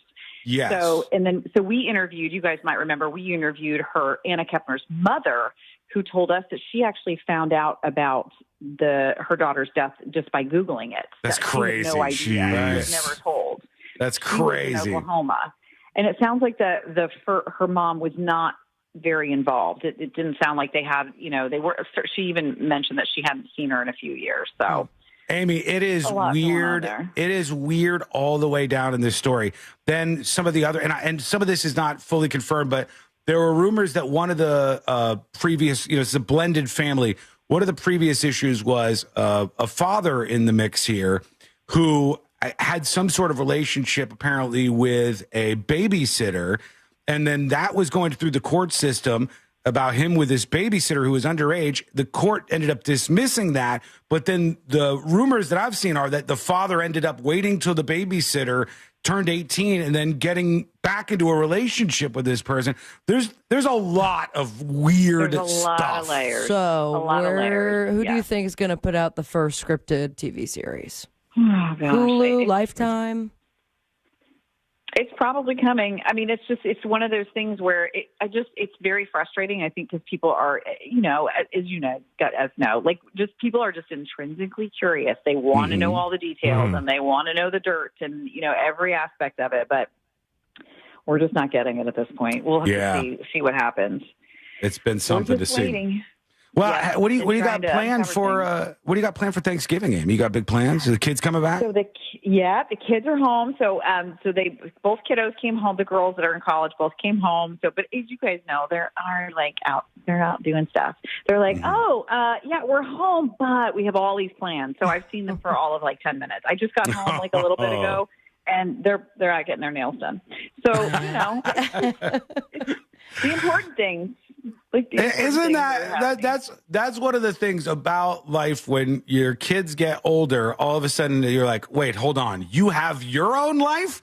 You're not just going to hang out with me all the time. What's happening here?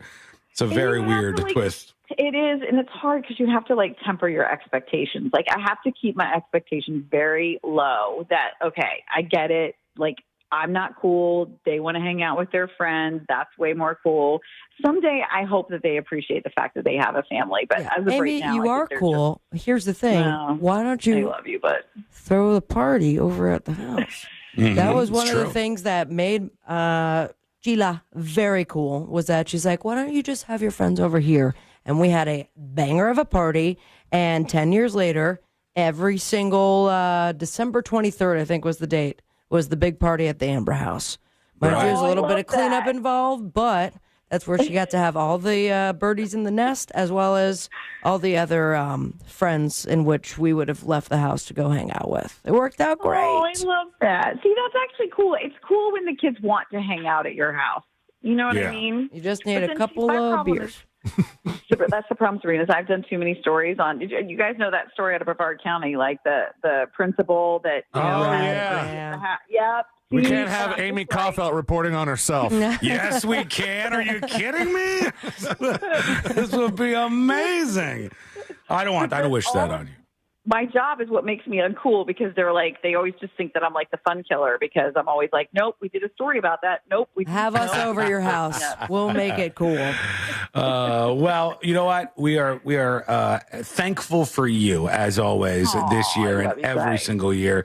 You're the best of the best, Amy Kaufelt. Get yourself a nap. Are you going to be able to squeeze in a nap, or is that impossible? I can power through. Listen, if I had to do the 10 and 11 o'clock tonight, then for sure I would be napping, but I'll be all right. All Get good. get you some of that THC. Whoa. Not too much though, Hey, because then you'll get back to do the news and you'll be a little slower than normal. Things are crazy now, man. More tips.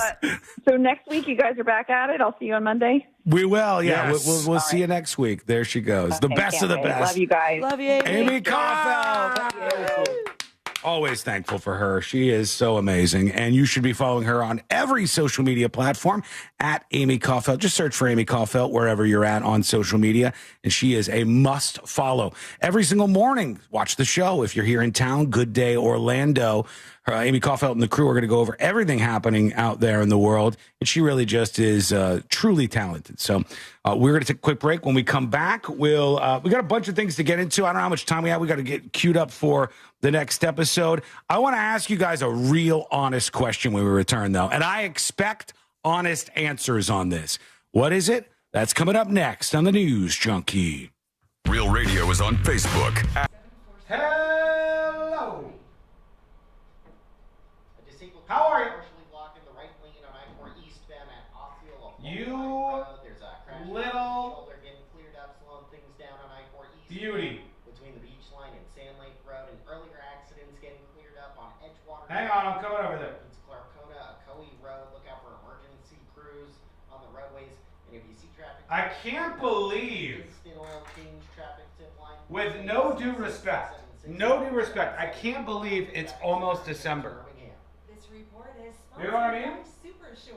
Go to supersure.com. I can't believe it's almost December. Supersure.com. Supersure.com. Supersure.com. Quick question, chat. Be honest. Do you think 2025 has gone fast or slow? Those are the only options. Has 2025 gone fast or slow for you? Very fast? I really think it has. And it's not because anything's been rapidly different, or drastically, I should say, different this year. It's not because I'm crushing it. It's just because I think, I don't know, it's just like blinking this year has gone by. Fast? We're all going to die soon? True. Extremely fast? The days are long, but the years are short. Deep thoughts with my man Abraham. It flew by very fast. Life flies the older we get. Well, we'll go over some things we're thankful for and some things we're not thankful for tomorrow on the show. That should be an interesting conversation. Some drama, baby. Great customer service. There's somebody you can count on. You tell them Russ Rollins sent you, and you're going to save even more money. Go to SolarSource. First half was slow, second half was fast. This year has flown by. A lot of deaths this year. Well, kind of mid this year. Right? Those Pilgrim salt and pepper shakers were just pulled out. Very, very fast. I agree. I just think it like I just had 3 or 4 moments this year where I go, wait, hold on, wait. We're already in November? We're already almost in December? And then in December we have essentially 3 weeks. Then we're off for Christmas week. And then we're off the week after that. So we are, after tomorrow, we just got a short little run of 3 weeks or so until the end of the year. Crazy. 3 minutes and we're back live on the show, and I'm going to ask you a question. I want an honest answer when we come back. I think the older we get, the faster the years go. You know, I try to do this thing, and maybe this is lame, and maybe you'll never do this, but I find it to be useful, okay? There's tiny little hacks in life that I find to be useful. One, for understanding time and progress. It's easy for me to be like, what the fuck, man? I've been trying to get to 100,000 subscribers on YouTube for what seems like forever. Haven't had enough success. Now, subscribe. Subscribe if you're watching right now. Subscribe on the channel. Hit that like button to spread the word. One of my goals is to get to 100,000 subscribers on YouTube. And I got a lot of stuff coming at you in 2026 to make that happen. So I'll start to think about goals like that. and progress or lack of progress, and start thinking about time. So one of these useful tricks that I do is when I go for a walk or something, I will, as I'm walking around, I'll think about what was I doing 1 year ago today. Then I'll go, what was I doing 5 years ago today? What was I doing 10 years ago today? What was I doing 15 years ago today? And you might not be able to know exactly what you were doing at that moment that many years ago, but when I say 15 years ago, I'll be like, I'd be walking down the street in Chicago 15 years ago, right? 20 years ago, I would be probably still in Chicago, but just before that, I would have been walking down the street in West Palm Beach. You think about where you lived, what you were doing. Think about your progress over time like that. And then you start to think, boy, 20 years ago seems like so long ago, right? When I was 23 or something, 24. That seems like so long ago. But I have 20 years in the other direction, hopefully, fingers crossed, knock on wood. So I've got that much going forward. I find that to be a helpful way to explore time as we're living it. 2010, you weren't in Orlando yet? Pretty close. I might have been in Orlando.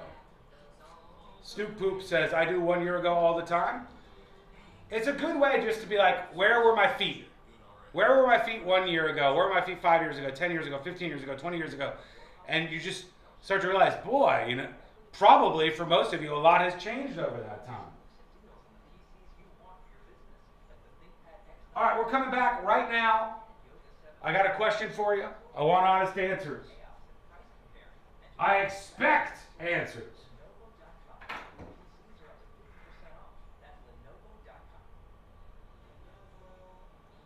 All right, here we go.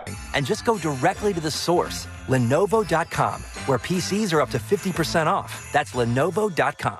Lenovo. Copyright.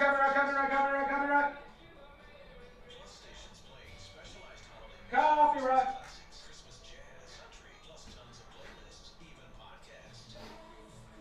Okay, here we go.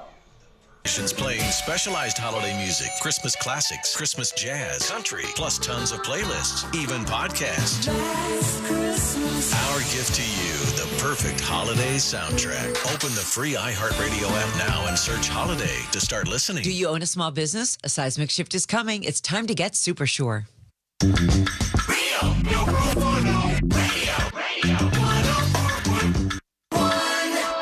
The show that takes you from Skywall summer to Jack Rocket fall.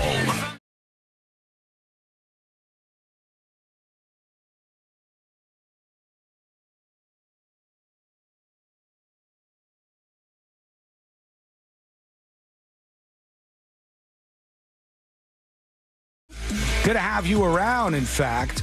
And I have some questions for you and some theories as well. But we want you to join us on the show. Send us a dispatch at thenewsjunkie.com right now. If you're hearing us talk and you have a response to it, why not join us on the show with a dispatch or an email? TIPS at thenewsjunkie.com. You could tell who's completely phoning it in this time of year. You could tell who's absolutely checked out with such ease. And I see stuff like, I see the big polling outlets, I see them absolutely checked out. I mean, when this is what you're asking people, the year is over. Everybody's done. This is what a serious polling outlet just did a poll of 4,500 people. And the question that they asked them was, do you typically stand up? Do you typically stand up or remain seated when wiping your behind after using the toilet? And I'm like, they're checked out. You go? Really? They're done, right? They are checked out over also, there. This comes around like every 2 years. Mm-hmm. Have the numbers changed? Probably this time of year, too, where they go, hold on. How does 9% not know what they do? They don't know. Well, maybe. They close their eyes. They just go and then they leave as fast as they can. Okay, but riddle me this now that you're speaking of closing eyes. Because this has been brought up, YouGov. Maybe ask this. How do blind people know when to stop wiping? I think it's a texture thing, isn't it? But we're smell. Somebody's eating out there, for God's sake. Okay, well, I'm sorry. It's just there's a lot of blind people in this world. I understand, and I understand that this already was a question that was asked. I bring it forward as an example at least of people just checking out. The year is basically done in most people's minds.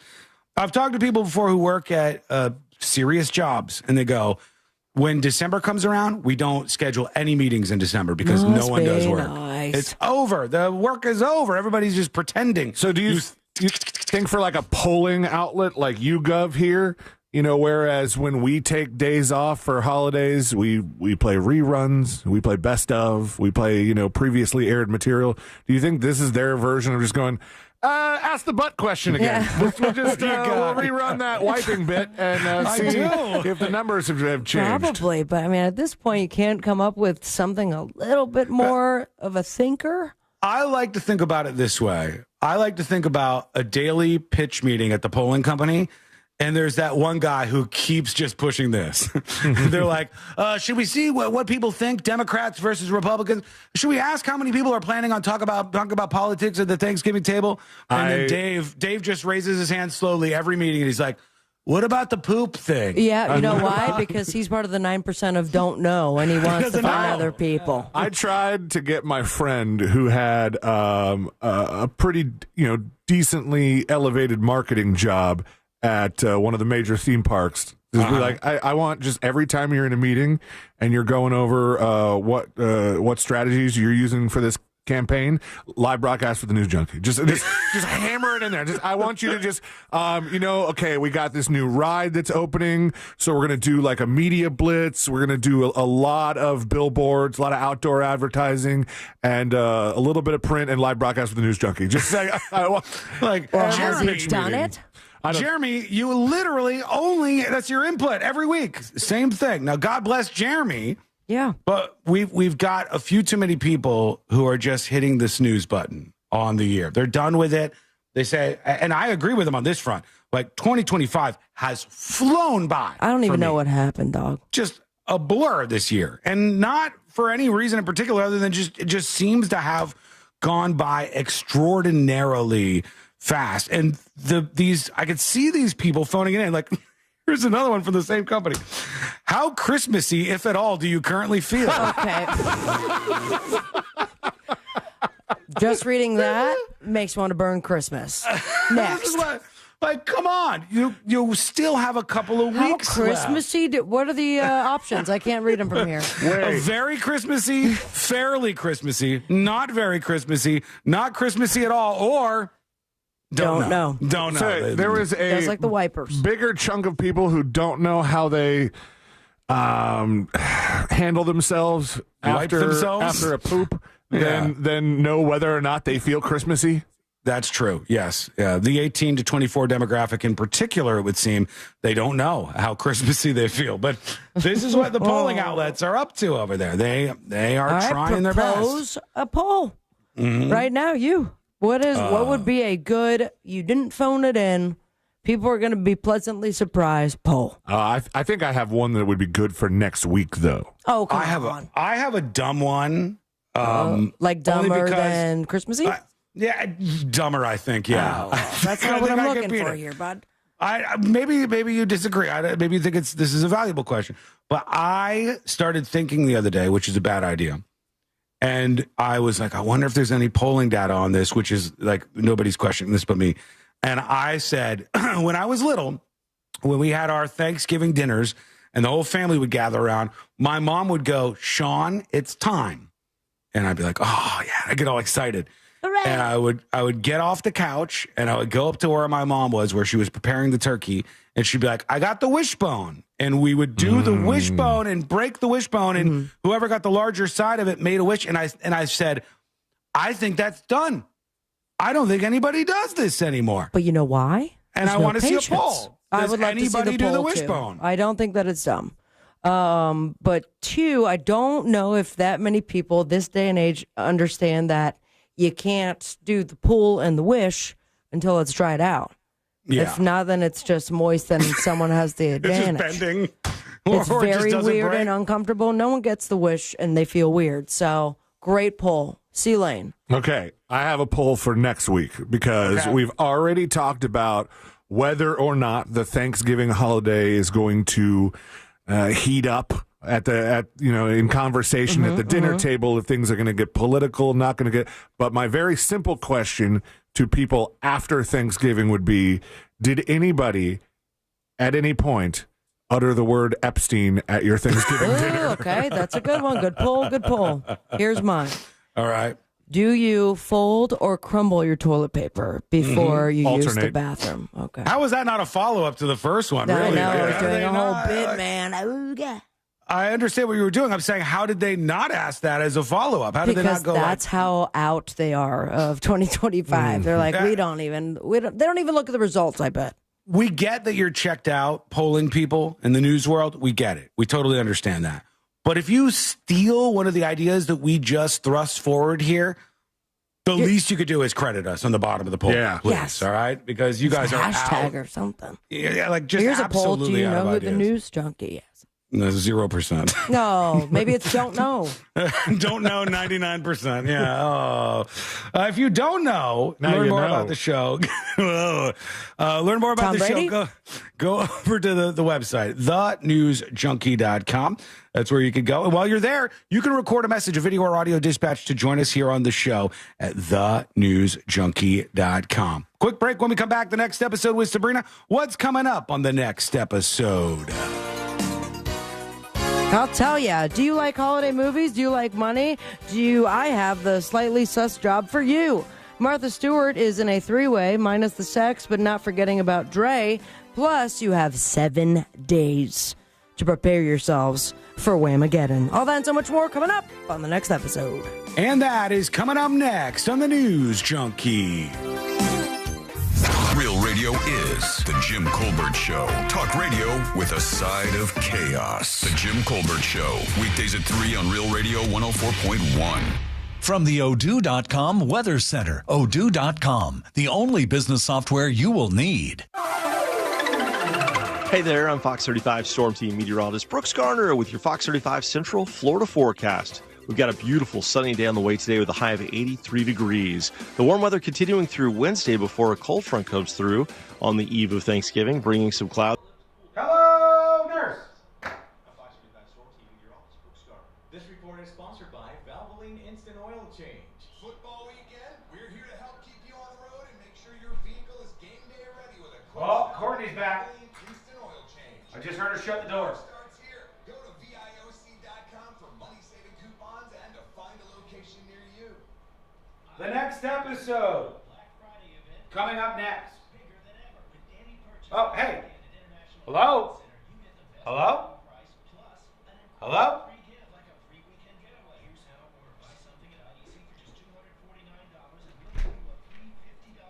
Hang on. My cameraman got stuck. Oh, no. Let me turn this off.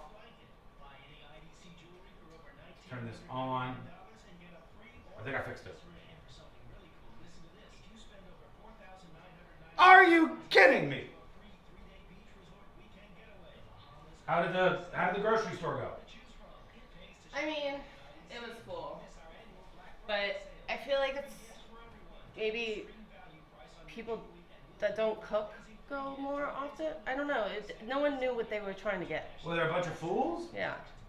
Like they didn't know conversions or... You don't know conversions. Oh, I write it down beforehand. How many ounces are in 2 cups? 632. You have no idea. You don't It's know. 32. There's 16 ounces in a cup. You don't know. You got it wrong. Am I being an ass? It's literally what I do. How was it? Was it crazy though? Yeah. Okay, I tried. If this doesn't work, then I have to. Me and elderly lady teamed up and we both needed ciabatta, and we had a nice little conversation. And I said, "I hope you have a happy Thanksgiving." And she said, "You too." Why did you team up together? Because the ciabatta wasn't out. Oh, so you we demanded ciabatta? We had to get the bakery guy go get Oh, it. And okay. then he was confused at how many we wanted. Well, that sounds like quite an adventure. That sounds like something for the Berenstein Bears to tackle. Hang on, folks. Hang on. They can still hear us, so don't say anything racist like you normally do. Sean. What? Okay. Oh. It's moving around. Okay. Moving around. So you teamed up with the old lady to get ciabatta? What else? How much did you spend? Like 170. 170? I'm sorry, did you stumble on a money tree while you were out there? No.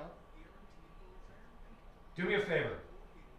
Next time you go to Publix, I want you to actually make money. Bring back positive money. I probably saved some money. On what? I don't know. Did you get everything you need for Thanksgiving? Yeah. Oh, that's good. That's a pretty good deal. I thought it might be more expensive than that. Stomach issues again? What kind of macaroni did you get for the macaroni and cheese? The big elbows? Yeah. Nice. I saved 1865. 1865? That was a good year. Back when things were better, am I right? Savings 1865. What? Look at this. That's a lot of tampons. Why did Sean! You got everything? Yeah. That's a good deal. Gruyere is very expensive. Is it? Yes. Is that stinky cheese? Slightly. Okay. Oh shoot, I gotta go. Okay, bye-bye. See you later! Folks, the next episode has arrived. Here we go.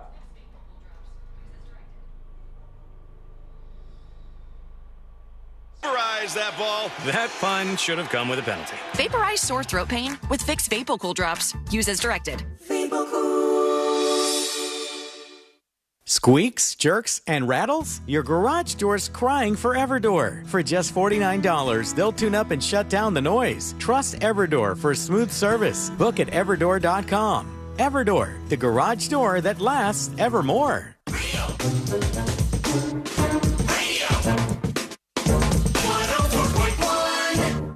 Three best friends diving into the deep end of internet culture. This is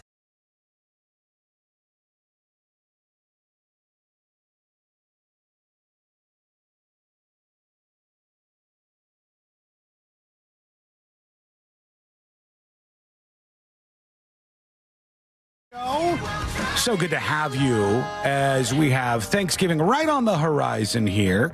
Everybody who is out there enjoying your week. Kids not in school. We know that, right? Kids not in school, so parents are out there full force. Everybody who's driving around shopping for Thanksgiving and all that, be careful. Don't be crashing into people. Be safe out there in the real world right now. Let's get into it. Let's do the next episode. because there's a lot on TV and you can't possibly keep up with all of it, even though you should, because what else are you going to talk about? Well, I say we're out there getting down to the end zone, and there we go. It's going to be a great game. Nothing. Nailed it. It's time for the next episode with Sabrina. Hey, smoke weed every day. Hold up. Next episode, brought to you by That More Got Gone. That More Got Gone.com and on the go, anybell.com. That Mortgage Guy Dawn. Refinancing, buying your first dream home. If you're doing it on your own, it probably sounds like what I just did. But not when you're working with That Mortgage Guy Dawn. He makes it easy for you. His website, chock full of information, easy to navigate through. And any question you have, direct access to the man himself. ThatMortgageGuyDawn.com. Don't miss the boat, compare your quote with That Mortgage Guy Dawn. One more time? It was 13 years ago, 2012. This right here became the most viewed YouTube video, surpassing 808 million views. Guess. 3, 2, 1. Gangnam Style. That is correct. Damn it, man. Open Gangnam Style. I don't even know the dance. You gotta, like that ceiling's doing. There we go. Look at that. Like you're riding a horse, but for some reason your arms are crossed. Just in case. Now, can we get a 2025 update? Because in 2012, it was 808 million views. YouTube. This has to be 2. Isn't it 2 billion? Didn't it just cross that? That's a lot, though. That's a lot of money, Am I going to bite my Gundam tongue? 2 billion. Wait, what now? Gundam? 5.7 billion views for only the official upload, right? Yeah. It's like there's a lot of other views on other different versions. There's 5.4 million comments. Wow. That's crazy. That's a Gundam lot. style. Speaking of billions, this guy right here. That is correct, minus the E, but you could put a B in front of how much he grossed on the After Hours Till Dawn tour. The first male solo artist to achieve the feat of grossing 1 billion buckaroos. Damn. And I don't remember that he was even on tour. Now, I will say I went to his last tour, maybe it was 2 years ago, and it was great. How long ago has it been now since he did the Super Bowl? 3 years? Something like that. 4 years. His tour is great. He does put on quite the performance. Then he had that weird show on HBO, and a lot of people were turned off, but apparently not enough because he's got $1 billion under his tour belt. Oh, it's 2021. Yeah. Wow. Yeah. Oh, actually, the Multi-City Stadium tour, Multi-City Stadium, say that 12 times fast, formally commenced in 2022. So he's been on the road that long? For 3 years? Jeez. Is that what we're doing now? That we can just call it one tour, but wait until you reach $1 billion and get the record for it? If I go on a 12-year concert tour, do I still get to call it the highest grossing concert tour of all time? We've been on tour for what? Almost 14 years now, right? Yeah. Sure, yeah. We're still not the most successful, though. That's wait till next hurtful year, part of it 14th year of the tour. It has sold over 7.5 million tickets, grossed more than $1 billion across 153 shows, which seems like a little bit of shows. And right after that, of course, Taylor Swift's Eras Tour and Coldplay's long-running Music of the Spheres Tour, which now I'm getting a feeling that the Coldplay tour was also multiple years. Who's had the longest running one tour then? Elton John was like 4 years, wasn't it? I'll check. Hang on. You go ahead. I don't know. Do we even want to know? Because now I'm already looking. So. Well, this will be the last of it because AI is getting the big record deals, everybody. Finally. According to reports. Oh, Bob Dylan, the never-ending tour. How long was that? 31 years nonstop before COVID. Try to beat that weekend. 3,000 shows. So, congrats. Well, 3 major labels, Universal Music Group, Sony Music, and Warner Music Group, and their publishing arms have all struck individual licensing deals with AI music startup Clay. Yeah! We are so excited to go on a never-ending tour because we can't die. It's a music technology company building streaming platform that allows users to remake songs using AI, and now the 3 major labels have signed them on. So what does that mean? Who gets money? Oh, the labels, I guess, right? What's crazy to me is not just that this is happening because it's 2025. AI is crazy. It's everywhere. Big leap forward, all that good stuff. See Google's new update? Oh. Which one? The one where you could barely tell if it's... the graphics? Yeah. Yeah, it's the image generation. What's the tool called from Google? No. Google image generation AI. I forgot what it's called. It's like beating out AI detectors. Nano Banana Pro is the name of it. It's a weird name. Sounds like we're trying to get weird crypto again. gotta go over to the old Nano Banana Sky flip. Moon, send it out pigeon style, and then you're in. Let's see. So, yeah, there you have it. Congratulations to all the AI that's listening right now or something. And time do be running out, so I will give you this warning. 7 days until Whamageddon. Finally. You guys are familiar? Oh, yeah. Is this the game where we're not supposed to listen to the song or see how long we can go? I mean, there's quite a bit of rules. But the first rule is the objective is to go as long as possible without hearing Wham's Christmas classic Last Christmas. Mm-hmm. Second rule, the game starts on December 1st. I think we have a commercial running that kind of So ruins that game for people. So it starts December 1st, ends at midnight on December 24th. The third rule, only the original version applies, so you can enjoy this remix. This wouldn't break without it. accounting. Yep. Fourth rule, you're out as soon as you recognize the song. Recognize them right away. And bonus rule, you post on social media with the hashtag Whamageddon hashtag when you get the hit, and then it says pup. I don't know what that means. Pup?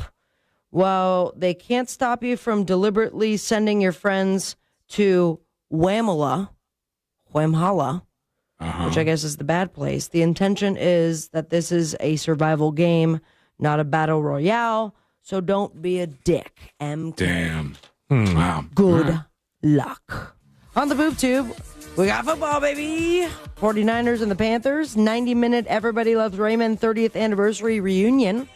I heard that Raymond actually stole the couch, and they had to seize it back from him in order to put it there for the 30th anniversary. I would never give it back. I would never. I also couldn't tell you what the couch looked like. I just know one from friends. No. Name that tune, Celebrity Weakest Link, fourth season premiere of Bel Air on Peacock. Good for you guys.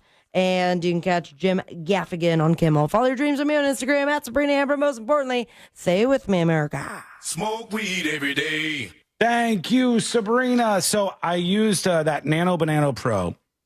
It's a weird name. Nano Banana Pro. That's the AI image generator from Google that's supposed to be crazy next level. I don't know if it's there yet. I said, make me an image of a man with scissors for hands who's reading a Chinese food menu with some really good options. And I don't know if it nailed it. It looks like a guy who's holding large scissors. It doesn't look like a man with scissor hands. Are they stopping you from using copyright? Like saying Edward Scissorhands? Because I saw some guy on TikTok was like Donald Trump and Bill Clinton back in the day, newspaper style. And it wouldn't do it? No, immediately did it. No, it did it. Well, maybe he did it early on. I don't know. The text is still messed up on the menu and stuff, so it's good, but it's not some dim sum delights. Yeah, some good options here, but those are crazy looking scissors. It didn't necessarily nail the agenda. I would be very curious because there's one thing that we're looking at here that you or I or Sabrina, I don't think any of the three of us would know if they got it right or wrong. Oh, the lettering, the Chinese lettering. Do you think those are accurate Chinese letters? Or if it is, that's impressive. I mean, they're not accurate scissors, so they're not. That's give the point. them the credit. Yeah, there are some minor issues still. AI is not all the way there just yet. Quick break. When we come back, we have a lot to talk about, including there's a bunch of people complaining about the most bizarre thing ever online. I always love those rabbit holes, so we're going to dive into one. We've got you and your feedback coming up, and that's going to be on the show. But first things first, when we return, there was a man, 86 years old, with dementia who was missing for 4 days in the woods. I have the moment captured on body camera when they discovered this man still alive, and it is dramatic and weird and everything. We'll share that with you. You'll hear it. It's coming up next on the News Junkie. Win tickets to the Tampa Bay Bucks game Wednesday on our Instagram at Real Radio 1041.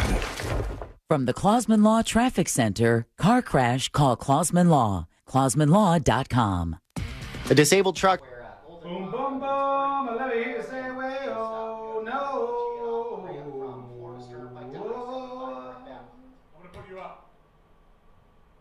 Do you want to do a timer here?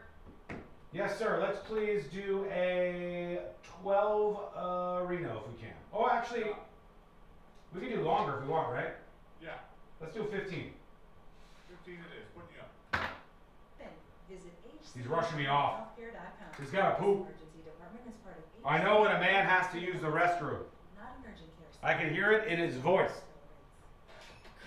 Whoa, buddy. Copyright. I want to hear him discuss the pocket watch selling for $2.3 million. That, my friend, is proof that people have way too much money. A pocket watch that is stopped at one particular time, which is allegedly when the Titanic sank, And because it was brought on board by this old couple, I mean, I don't understand how people go, that thing is worth millions of dollars. It shows that too many people have too much money. It does. I got on my map. I got the Titanic right up here, right off the East Coast, Northeast Coast, the United States of America. Giant fail. Giant fail on their part, that whole thing. Very good experience. I recommend Renewal by Anderson. Visit bestwindowsflorida.com to see all the beautiful products they offer and check out their hassle-free process and 4 easy steps. Sean, how much would you pay for a Mickey Mouse gas mask? I have seen several over the years. They are usually in very bad condition. If you don't know why she's asking that, I have a tattoo of a Mickey Mouse gas mask on my arm because I found it to be one of the most bizarre dystopian things. What a mixture of light and dark in the world. You take a children's icon in Mickey Mouse and you take a gas mask made for nuclear war or chemical war and you put them together. They didn't make, as far as I know, a huge number of them, but whenever I see them come up for auction, they're very, very expensive. However, I would probably pay well into the thousands for one, simply because Courtney already gets mad at me for all of the things that I have almost got at auction. Like years and years ago, I told the story of how one of the screen-used maps, Kevin McAllister's maps in Home Alone, where he like draws out the plan of attack, one of them came up to auction and I just got edged out by somebody else and didn't end up getting it. And Courtney will not let me hear the end of that. She's still mad.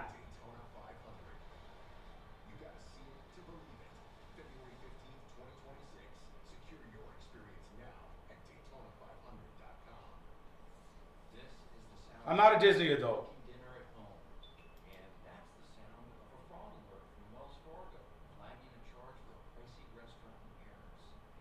You don't need to explain your weirdo tattoo. First of all, it's not weird.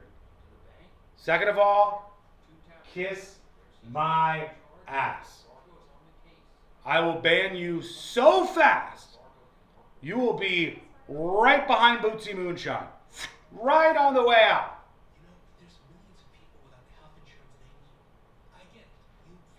Van Hammer is going to drop for Thanksgiving. Yuckers, see you later. Yuckers, more like butt fuckers. See you later. Bootsy Moonshine, more like. That one is harder. More like. Fuck you. Right on out of here. 2 minutes and we're back live.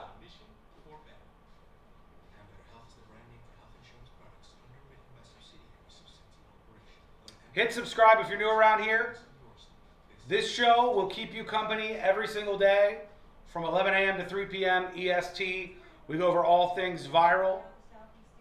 There are also bonus streams. I assure you, there haven't been many this year, but next year there will be more.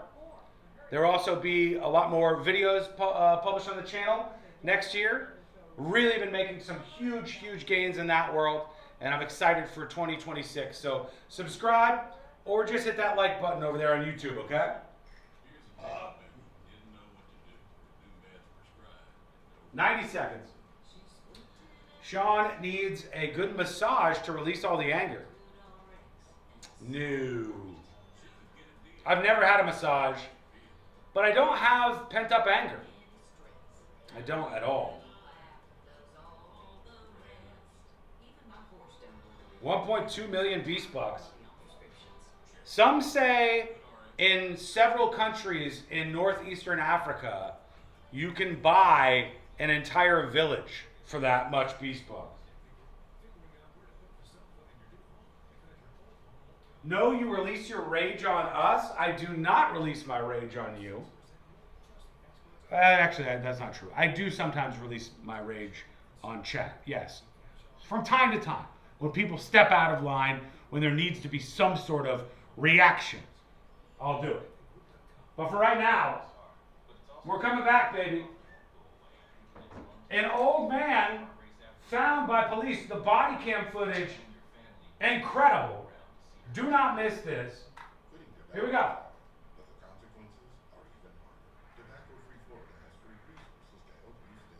Coming back. Not be around to see your next birthday.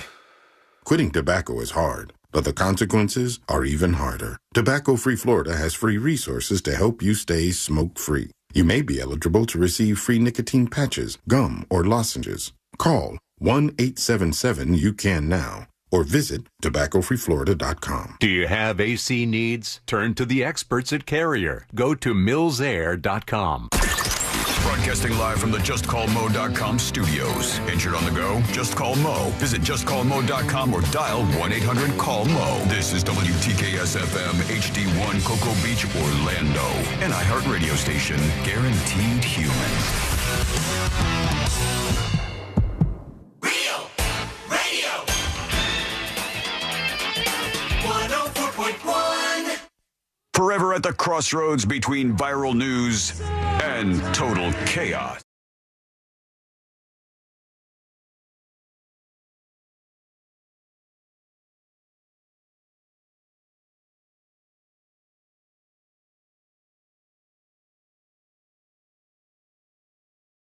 Same three songs over and over and over again. Hang out with us, the three best friends you ever had, going through the most viral stories of the day. And you can learn more about the show over on the website, thenewsjunkie.com. We got this body cam that you'll hear of an old man that was found. This man had dementia, and he was rescued in the woods. It's unbelievable, and we'll play that for you in just a moment here. But one thing I saw that I was interested in was a story today about Americans complaining that fast food, and McDonald's in particular, it's no longer affordable, right? And I have some questions about this. The story that's going viral is over on the Daily Dot, and it says, "There's no dollar menu anymore?" ? Americans complain that McDonald's is no longer affordable. And the byline, or not the byline, but the subhead on this is, Egg McMuffins are $6.69 now? Flag on the field. All right, Zoomers, flag on the field. I just want to get something absolutely straight. While things may be more expensive than they should be, while times may be a little tough and it's hard to stretch your dollar a bit further, when you say, Egg McMuffins are $6.69 now, it tells me that you think everything costs whatever it is in the DoorDash app. Yeah. That's what you're doing. Because Egg McMuffins are not $6.69 now. I know that. We talked about they had some deal on these that was getting down to like actual old school costs for some of the Egg McMuffins. Yeah, but was there an egg on that deal? Oh. I thought there was. I thought it was a sausage, egg, and cheese or something. Sometimes they have BOGOs, which is fun. I used to mess this up a lot. If you just ask for a sausage McMuffin, there is no egg on it. You have to say sausage McMuffin with egg. Yeah. That's boring by itself. Now, I will say, I'm pretty sure the dollar menu was out 10 years ago. It's the value menu, but now we're just realizing, some people, that the dollar menu is gone. How long has it been since you were at McDonald's? That's the thing. They've been ordering through DoorDash for like 5 years, and they think the price on DoorDash is the actual price at McDonald's. It's not, all right? It's not at all. They're not that far off. I can't find an Egg McMuffin right now because it's not breakfast time. Mm-hmm. Wow. But a Big Mac at the closest McDonald's to here is $5.79. Yes, a Big Mac is more expensive. However, a Big Mac is a pretty big burger, and that's not insane for that. You like the quarter pounder with cheese? That's $6.19. Those are good. Okay, those are solid. What was it before? I mean, how recently all was it less than $5? Late teens, late 2017, 18, 19. A lot of this stuff was cheaper. You probably still had a dollar menu and all that. But I don't think that right now people coming out. Okay, here's this. This maybe answers your question. McDonald's price increases, if we're to believe this, from 2019 to 2024. French fry, medium French fry went from $179 to $419. McChicken from $129 to $389. Big Mac $399 to $749. We just heard that that's a little high. McNuggets $449 to $758. Cheeseburger $1 to $315. And this says some of this is over a 200% increase in price. This isn't inflation; it's legalized robbery. So no, it's not. Don't go eat there. I don't understand. First of all, if you are stretching your dollars, stop door dashing. Stop. If you have the extra income to DoorDash, do it. All you want. Treat yourself. Go for it. Go hog wild. Uber Eats, all that stuff. But if you are stretching your dollar, please stop door dashing. Please. Right. Everything is like way more expensive when you get it through the DoorDash app, just so you know. So what did I say was the quarter pounder? It was $6.19 or something? I think so. Yeah. If I switch to McDelivery, it's $6.69. So it's only inflated by a little bit. Big Mac $6.89 on door. But that's on their app, right? Yeah, but their app is basically like once you finish the order, it kind of exports to Uber Eats, I think. I'm telling you, that's what they partnered with. But I bet if you just looked without McDonald's and only on the Uber Eats app, it would even be more expensive. They inflate the prices of everything. And then a lot of young people like this are like, why is everything so much more expensive? And it is, but it's not quite as expensive as you think it is. You want me to look it up? Somebody else. McDonald's is so expensive. Yeah, look at DoorDash. McDonald's is so expensive. Uber Eats. I don't have DoorDash. I'm sorry. They said, am I crazy or were they like $3 a month ago? The breakfast sandwich is $6.69. And that's just more expensive than it actually is. Yeah, and they had some deals running for a while. Like when we were doing the show at your house during COVID, they had like a 2 sandwiches for $4 deal, 2 breakfast sandwiches for $4. I was getting breakfast, and this was like. I wasn't eating bread, so I was doing like the breadless sandwiches thing, and so I wouldn't have like hash browns or any like sides like that. So it would just be a couple sandwiches and a Diet Coke, and I could get breakfast for less than $6. Yeah, and they're coming down on some prices now too. We've talked about a lot of the deals. They're like trying to fight and make things a little bit more affordable. It's not there yet. It is too expensive at fast food places.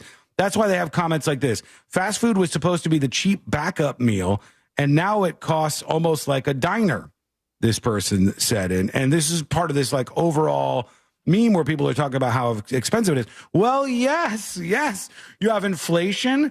You have ongoing demands that there be no such thing as entry-level jobs, that fast food jobs are not kid jobs anymore. That minimum wage went up. Your first time to get into the employment arena, for me, should be at these places, which is why it's like lower wages or whatever. But that's not acceptable anymore. At McDonald's at the drive-thru, it should be paying you enough to like have a family of 4 or something. So that also goes into increasing the prices. That goes into replacing the people with robots who remain. And it does get more expensive. And yes, there is some element of like corporate greed, of course. It's a massive corporation, McDonald's. America. So you have all of these things going together, but much more the issue that brings people to say things like, I hate the fact that I can't afford a McDonald's Happy Meal, let alone a house. Momming yourself because you were raised by anyone or taught stuff is hard, says this particular person. A lot of this is literally looking at DoorDash prices and being like, wow, Taco Bell is $40 for 2 people. You say, well, it doesn't have to be. Try Chipotle or Five Guys, and then talk to me. Pick it up. We went to Chipotle on Friday, and we got 2 full meals from Chipotle, picked it up, of course, and I got like a bowl with all this stuff in it. It was delicious. And then Courtney got the big salad that she always gets, and it was like $13 or something. It wasn't insane, but you have to go get it. You have to go pick it up if you really want to save a little bit of money on that. No, I want a limo for my burrito. I need it brought directly to me right now. Well, yes, if you have enough money, you can do that. If you're an adult and you got a little expendable income, you feel like you worked all week and you want to stay on the couch today on Saturday, do it, baby. Treat yourself. But if you're stretching dimes and dollars, now I would imagine that you should probably make a little bit smarter decisions out there. Let us know what you think. This says, is McDonald's still affordable? Social media users are once again expressing their frustration with rising prices that are shutting out low-income Americans. How could this happen? Let us know your thoughts at thenewsjunkie.com. Let's go to this rescue. I'll repeat the details in case you're just tuning in, because this is unbelievable. These are deputies in Florida, in the woods, Indian River County. They had an 86-year-old man with dementia. He'd been missing for 4 days in the woods. All right? He was from Ohio, I guess, but he made his way out here. And the cops were looking for this 80-something-year-old man in the woods with dementia. This whole run-in is so strange to me, but here it is, all right? They're cutting a fence. Snap it. You're good. Donald, do you hear me? They're calling for this guy as they cut the fence. It's thick woods, by the way. Very, very thick woods. I think he was there. I think they maybe heard something. Like the guy just going, he's just kind of making noises and stuff. And they were looking over in this area. I got him. I got him right here. Mind you, I still can't even see him. No. Donald, we got you, buddy. Those palm fronds hurt. He's alive. He's alive. There he is. Donald, you all right, bud? All right, we got you, okay? Oh, God. How crazy. This looks like the beginning of a horror movie. He's lying on his back. He's got his hands crossed across his chest. He's just in the middle of the woods. His neck is like completely back. It looks like he's about to be possessed or a demon will come out of his mouth. And this guy was out there and nobody around him. And these cops ended up finding this guy. And now he's just kind of murmuring stuff. All right. Hey, I got EMS coming for you, okay? All right.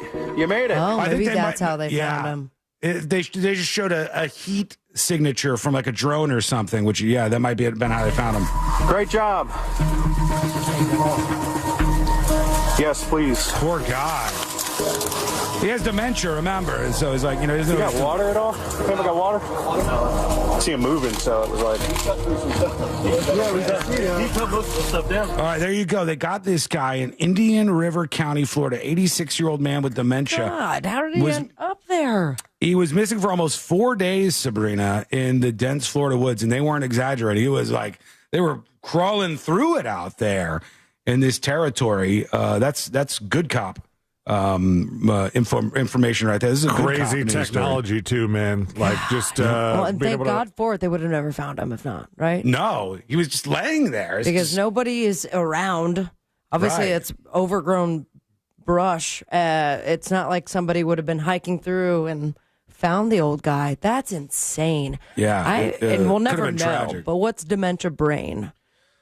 Bringing him, like, how did he end up there and so far into the woods? I think that is still an area that, unfortunately, we just don't know enough about. The people who have to deal with this, it's tough on any family that gets anywhere close to this.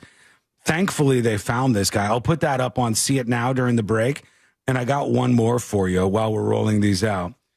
This is a story about a woman in Thailand, and she had a hypoglycemic coma. All right? Mm-hmm. This woman was in a coma, 65 years old. Is that the same as a diabetic coma? I guess so. But this is like, can't be around too much sugar. Well, they put her in her coffin. What? Yeah. They thought she was dead, this lady. Oh. Look at this. I'll put this up on See It Now, too. They put her in the coffin, and they found out she was moving. She's still alive in there. I don't know if that was far. Well, maybe we should take her out of the coffin, I think. Made a boo-boo? Yeah, she wasn't dead yet. They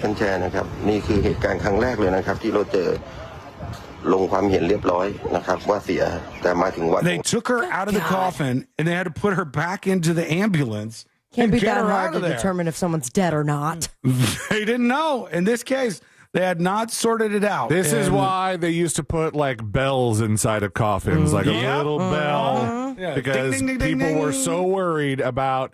And it sounds so crazy to us that you might be put in a coffin when you're not fully dead. Thank God she did not have in her will to be cremated. Yeah. She's moving around here. Yeah. So they put her on the stretcher, and they got her out there. She was in a hypoglycemic coma. The hypo means too low of sugar? Is that Yes, what that it's means? a life-threatening state of unconsciousness caused by severely low blood glucose levels, often seen in people with diabetes. That's why the Mayo Clinic also calls it the diabetic coma, which I always thought the diabetic coma was like just a joke people made when they eat too much sugar. They're like, right, they're like, oh gosh, I went to the ice cream sundae bar and I just it was all you can eat, and I'm going to be in a diabetic coma now. As in, you'll hear people this Thanksgiving say, "Oh, but the food coma has arrived." This kind of thing. I'm going to put this up right now. First, I'm putting the old man found in the woods. The old man found in the woods part was almost creepy. Yeah, it's very weird. He was scary. He thought he was in a coffin, I'm pretty sure. Yeah, you got to take a look at this. I put that up on See It Now, and now that that's up, I'm going to go ahead and put the old lady who woke up in the coffin. We're breaking down the barrier because I know some of these are visuals and you're listening to the show somewhere. So afterwards, whenever we talk about something like this, you can always go watch it yourself at your leisure. So do go check that out over on the website. When you click the menu, if you're on mobile, if you're on desktop, you'll see it pretty obviously. Woman not dead in coffin. All right, those are both up right there over on thenewsjunkie.com. Hit the See It Now menu and presto bango, you'll see both of those stories just like that. You can also join us on the show while you're over there on the website. Record your dispatch. That's your interaction with us. Get on the show with your video or audio dispatch at thenewsjunkie.com right now. When we come back, we'll tee up for jury duty, and I want to talk about this story. A woman says, my front windshield is broken in my vehicle. And there's a reason why. Nobody believed her. No one believed this person as to why her front window was smashed out. Wait until you hear the details of this story, because that is coming up next on the News Junkie. Real radio. It is. Monsters in the morning. My testosterone is popping today. It is today. You're that guy today. Yeah, I can feel it. Don't pat. The more I slap it, the harder it gets, Ron.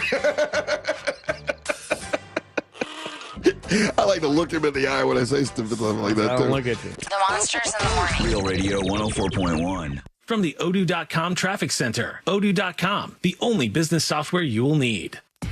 Traffic stop and go on Florida's Turnpike due to an accident northbound before US 192. The left lane's blocked there. There's slowdowns getting through the city due to an accident eastbound before 408. The right lane's blocked. A crash on John Young Parkway northbound at Orange Center Boulevards, slowing things down. The right lane's blocked there as well. See traffic troubles? Call the Valvoline Instant Oil Change traffic tip line at 866-676-8477. From the Traffic Center, I'm James Birmingham.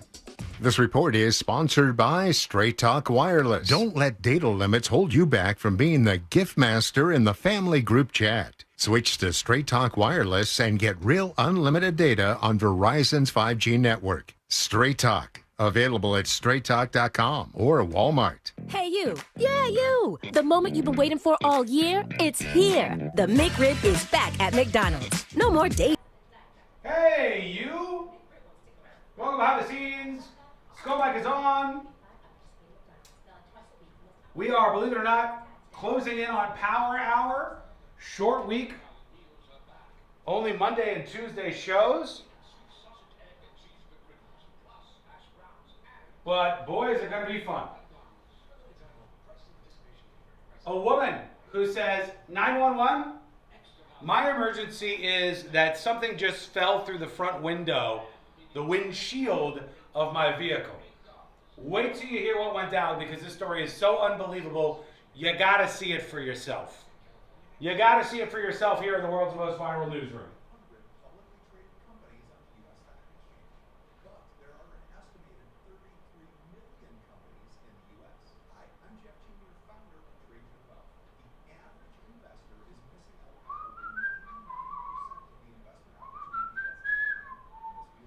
Albinog says again, how many times are you going to milk the eagle and cat story, man? Oh, don't tell me they did that when I was gone last week. I sure hope they didn't.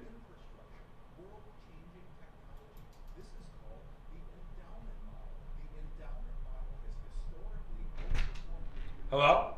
Will you give me that empty tequila? Tequila.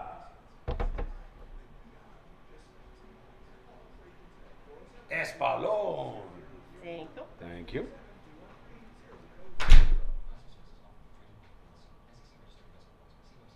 Overheard at the Hard Rock Bet Party. It's Thursday. New Hard Rock Bet rewards are dropping.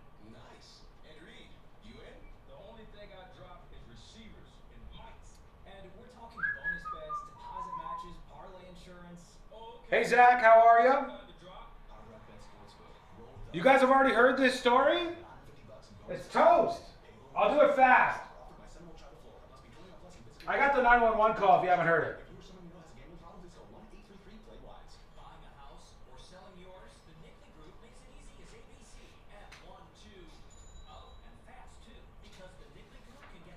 Breaking news. Breaking news, everybody.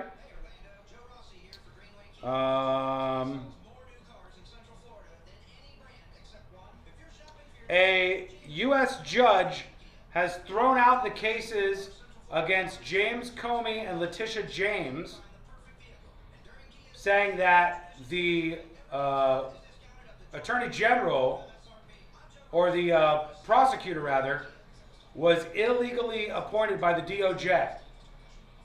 They're saying that Lindsay Halligan was not voted in and therefore is an unlawful appointment and then can't go after James Comey and Letitia James, which of course is kind of a speed bump for the moment. They've got to stop those cases. We'll see what happens. That should be interesting. Federal judges dismissed the charges against former FBI Director James Comey and New York State Attorney General Tish James without prejudice. You know what that means? Anybody know what that means? Without prejudice? Is it because she's black and he's emo? No. No, it's not, friends. No. What does without prejudice mean? Anybody know? That's right, friends. Without prejudice means they can bring the case back once more once they iron out this legal issue. If it was with prejudice, then they would not be able to bring the charges back again.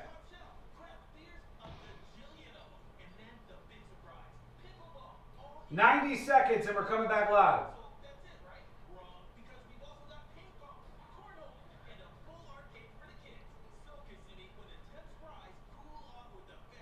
Jeffrey, you got it backwards, friends. You got it backwards, I believe. All right, we are, oh my God, there are lots of emails coming in. We'll get to your emails here in a moment.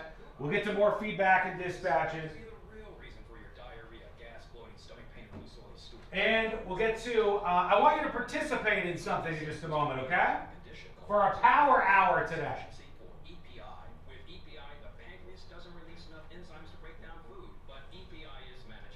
There we go.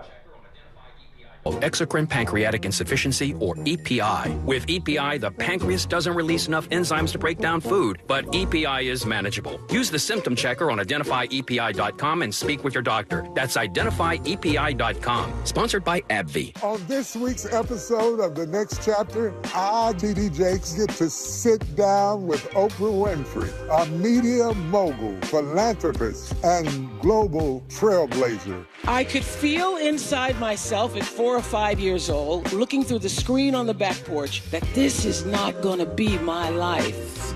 Open your free iHeartRadio app. Search Next Chapter with T.D. Jakes. That's NXT. And listen now. Do you own a small business? A seismic shift is coming. It's time to get super sure. Coming soon.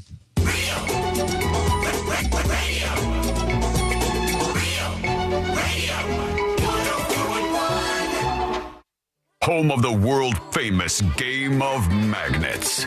This is the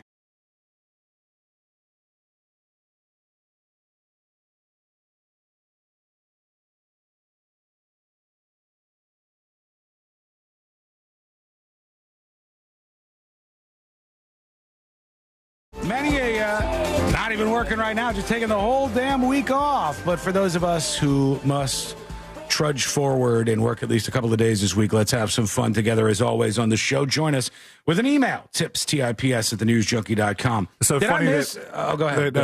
Amy Kaufelt was kind of joking about how, these are some of the weeks where people just kind of act like they're working the whole time. And I think of all the jobs, hers is the one she could never do that.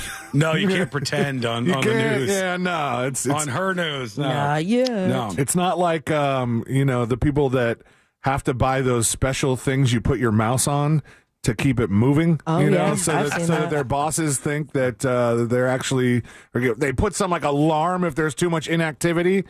It's just nuts. Am I doing that right now, though? Because the moment I teased this story during the break, everybody in chat's like, we already know that. We already saw that. And I go, oh, did you guys do the story about the person's windshield being blasted out last week when I was gone? No. Or maybe they just caught this somewhere else. I didn't know the story. It just started going viral in my world today. Or at least seeing all like the different pieces of the puzzle where this woman called 911 because her windshield was smashed. I think this is the 911 call. Let's see. Okay, you may not believe me, but I just had a bald eagle drop a cat through my windshield.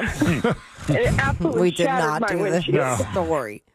She said it absolutely shattered my windshield. And I don't blame her for calling 911 and going like, you're not going to believe this. Is the cat okay? You may not believe me, but I just had a bald eagle drop a cat through my windshield. North Carolina. It absolutely shattered my windshield. She said it absolutely shattered my windshield. And you can see in a lot of the photos that have been making the rounds. The windshield blasted right out, and a cat almost smashed see into the this woman's car. cat's shape. Is the cat okay? Like a cartoon? Like you a can see where the Looney legs Tunes. go. Like legs outstretched, arms outstretched, cat ears. Yeah, Not land on all fours. It Roger Rabbited its way straight through the windshield of this car. The driver was okay. I hate to tell you, I don't think the cat made it. I don't think that was a great outcome for the cat. I think the woman talks about it here, though. Just definitely keep your eyes peeled. Even the things you don't expect to happen, they will. True. Keep your eyes peeled for I that. did see the bald eagle. Yes, you can. No, At there's all times. There's no there way are you can do plenty that. of things you could keep your eyes peeled for. Somebody jumping out in the road. Like a. If your eyes are in the sky, they're not in the road in front of you. A cat that's Bad not, idea. A cat that's not airborne. You can keep your eyes peeled for those. Keep your eyes on the eagles. They drop stuff out there sometimes. She wants And that everybody was to be from aware. a high distance. I mean, I'm Yes. no physicist, but given the complete shatter and cat shape in her windshield, that must have been from way up high. Yeah, and for those of you saying you've heard this story before, these are all fresh updates. Yeah, all shut up. fresh. Yeah, it's brand new. Just definitely keep your eyes peeled. Even the things you don't expect to happen, they will. Drive that road every single morning. I did see the bald eagle coming from a distance, and I'm not used to seeing them there. So I'm like, wow, that's amazing. Seconds later, this. I realized it had something with it. Once I realized it was a cat that it had, it barely had a hold on it. And it dropped it right on my windshield. It sounded like a bomb went off. Okay, you may not believe me, but I just had a bald eagle drop a cat through my windshield. I just love the information you're dropping on the 911 call operator. I mean, I don't even know if I would be 100% sure it was a bald eagle. Yeah, right. Could have been a hawk. This lady, I guess, saw it, knew what she was looking at, and next thing you know, right through the windshield. Good God. Speaking of windshields, I'm surprised you didn't have this story about the weather balloon and the United Airlines jet.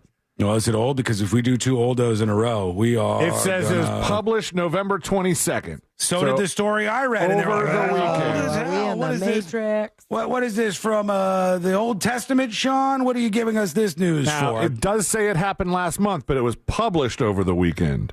All right. And look at this windshield. They had to emergency land the plane because a weather balloon hit it. And Why didn't they just use the wipers? They have two windshields. Like, they double up the windshields on the plane. Yeah. Because if something like this would happen, all the air pressure would go, we don't have to do The pilot would be sucked out, wouldn't they? Oh, my God. That'd be a nightmare if that happened. Yeah, who's going to land the plane? You would have to do the put your oxygen mask, and do yours before you do some other person's. You don't help help the people, you help yourself.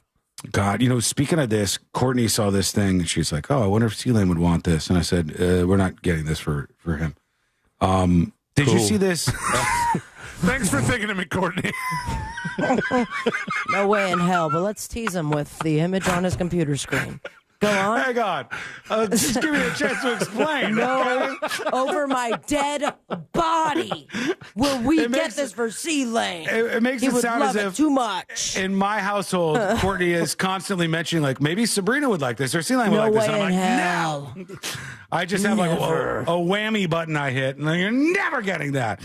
Okay, I saw this thing, and Courtney, I don't know, Courtney, if you're listening, maybe you can send the link to me. But it was like this thing where you could be pilot for a day in Orlando, and like you go to this place, and Isn't then that just a flying lesson? no, you get into a full size simulator after like taking a little class, and they do all this stuff, and then you get a chance to do like an actual like realistic level simulator of a 747 or whatever it was. And Courtney goes, "Oh, C-Lane would probably want to try to do this because we've talked about this on the show before." Yeah, I mean, But don't no know. way, do not get it for C-Lane. No, because I didn't want him afterwards. If he's successful after the class, and then he's like, "Guys, I was right. I knew exactly what was going on. I could fly the thing the whole time." Did I tell you guys about we had this discussion, and it was so primed for me. But this friend of mine that was over when we were having the party for Jack's birthday, was like, "Do you guys have anything that sounds irrational that you think you could pull off?" And I was like, Come on, I've had this discussion so many times. You guys don't listen to the show, do you? No, he didn't. But it was my friend who I think his was that he could kick a field goal or something like that. Like he thinks that he could. It was something sports related that he's like, I know what I could do. And I was like, Ashley was in earshot. I go, "Babe, what's mine?" And she goes, "Up. He's going to tell you he can land a plane now." Right, but there's one of those that you can prove it easily, and the other one is like, prove it or we all die. A bunch of dead bodies everywhere. Yeah, but nobody would be alive to tell me I was wrong. Well, you're not getting that. Just so you know, I'm looking into it. Don't be the bearer of bad news there, be completely disappointed. It's a little harder than you think. So, Courtney, if you could send the link over. Yeah, I don't know where she found that. She was scrolling around and she goes, "Oh, look at this! It's like this whole day thing, and you can become a pilot, and then you get to get in this." Did you guys saw the Nathan Fielder thing about the pilots, right? Yes. Like that show, the rehearsal. the rehearsal. That the one where he does the one about being a pilot, and they have like the full size pilot, that style thing where you get to try it out, and it's like very realistic. I'm just getting airboats. Does that work? Different. Could you land an airboat? I hope I would not have to. Yeah, I wouldn't want one to be airborne. No. I wouldn't even want to be in one to begin with. Very. No. I have seen before, like the ads for like take a flying lesson, and you get to fly the first day. Like basically, they probably just take off and then let you do the controls for a little bit. And I've always wanted to do that, but I feel like it would have to be the right situation. First of all, I'd have to lose a bunch of weight because I don't think I could fit into some of the planes that they do this in. Like, really? Yeah, you remember like when we were Sean you on wasn't on it. Oh, no, Sean was on the you weren't on it, Sabrina. The Loveless flight when you guys were already in the Bahamas, and the one y'all missed, yeah. And me and Sean and Courtney had to come the second day. Loveless asked me to sit in the front, and I got in that plane, and I was like, "Are you sure? We're gonna barrel roll. Are you sure?"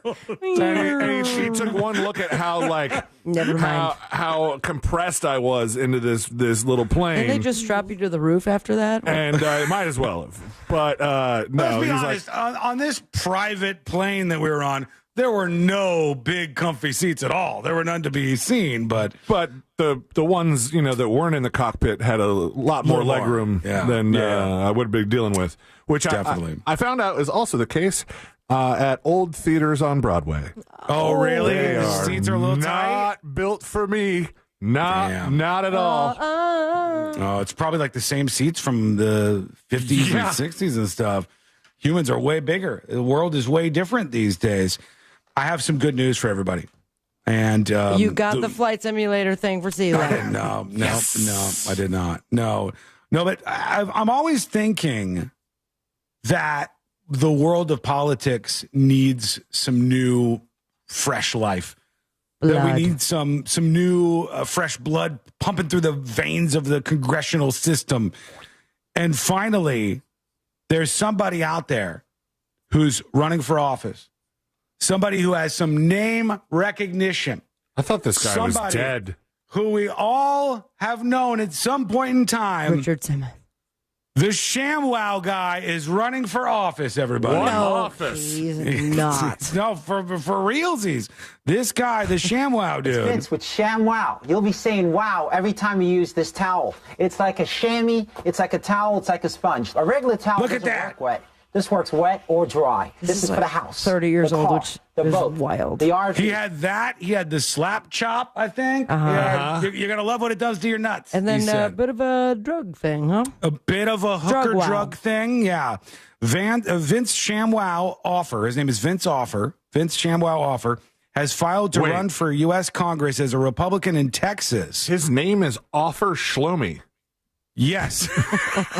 Which sounds like anti-Semitic. It sounds anti-Semitic, just at face value. Where'd you buy that from? Offer Shlomi? That's his real name. It's like you couldn't come up with Julie McJewerson, so you went with Offer Shlomi. Is he going to do the ShamWow thing during the campaign? Hell yes. Yes. No way this guy doesn't start bringing it up in like debates or commercials or something. Well, he's running for U.S. Congress as a Republican in Texas, the ShamWow guy. Good luck. Challenging incumbent GOP Representative John Carter. So he's trying to oust one of the old school dudes over there. He does have a checkered past, so he might run into some problems. Oh, yeah. I forgot the prostitute bit his tongue. Yeah. And refused to let go, at which point he punched her in the face. Yep. Yeah. He's got some issues. Got some bumps. But nothing you can't get past. I typically would disagree with the act of punching a woman in the face, but if she refuses to let go of your tongue, how else? What else are you supposed to do? There's so many questions. What preceded all of this? How did this happen to this guy? Tickle her? I think meth might have been involved. There could have been some meth involved in this. I think he's a perfect candidate. When we come back, we have jury duty waiting for you. Even more updates on the Cruz murder mystery case. We'll give you the latest and greatest and everything you need to know. We've got a bunch of your dispatches and emails all queued up and ready to go. Leading off in jury duty, the Slender Man stabbing. Didn't think we'd get an update on that. But the woman who was released by a judge, the girl who was 12, I think, when this all started, or like a young girl, she escaped over the weekend. The Slender Man killer escaped. What actually happened here? Where's she at now? What's going on? All of that is coming up next on the News Junkie. Classic Alternative this weekend on Real Radio 104.1. Real Music Weekends are Classic Alternative.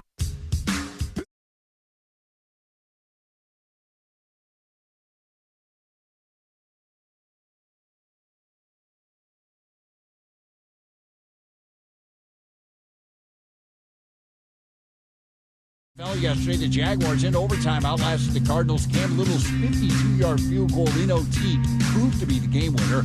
Tampa Bay was crushed by the Rams in the Sunday night game. And college football news, Florida State announces it's retaining head coach Mike Norvell. I'm Matt McCoy. Ready to save big? BJ's Wholesale Club is opening soon in Castleberry. BJ's members get up to 25% off grocery store prices every day. Visit bjs.com/Castleberry or the membership center at 138 FL 436 to join today. Thanksgiving is just around the corner, so I have got to say how thankful I am for local businesses, especially for the ones that have taken care of Central Florida families for generations. So, got to give a shout out and my full thanks to Southeast Steel Appliance Warehouse. They've been here for 85 years, helping families just like yours and mine.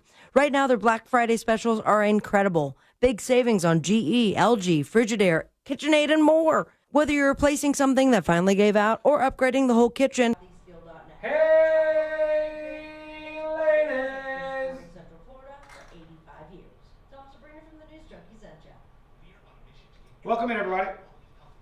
Don't forget, I got a mission for you, and I hope you'll participate in it. Starting at 2 o'clock,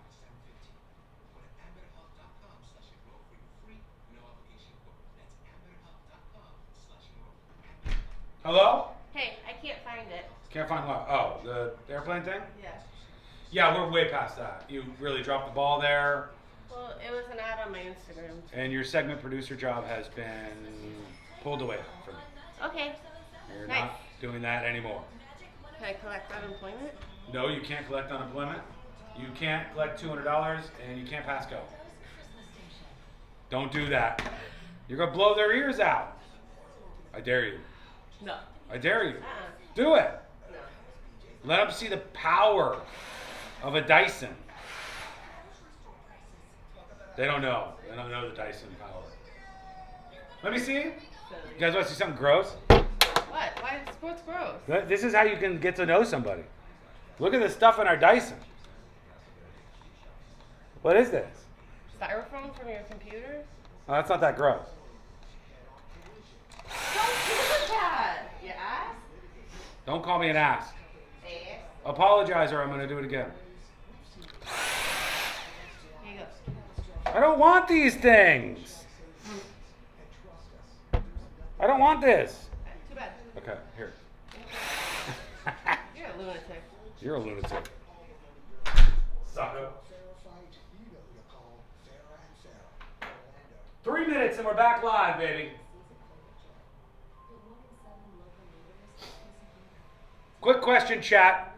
What is, without a doubt, the #1 hero side dish for any Thanksgiving gathering? What is the #1 hero side dish at any Thanksgiving gathering? Looks like a sex toy? Buddy, it's like a gourd or whatever. That'd be weird. It's not a sex toy. This says something about you. What kind of sex toys you got? Green bean casserole, 2 in a row? AJ soup with stuffing is right. Even bad stuffing is good stuffing. She knows this as well as anybody. Corn pudding.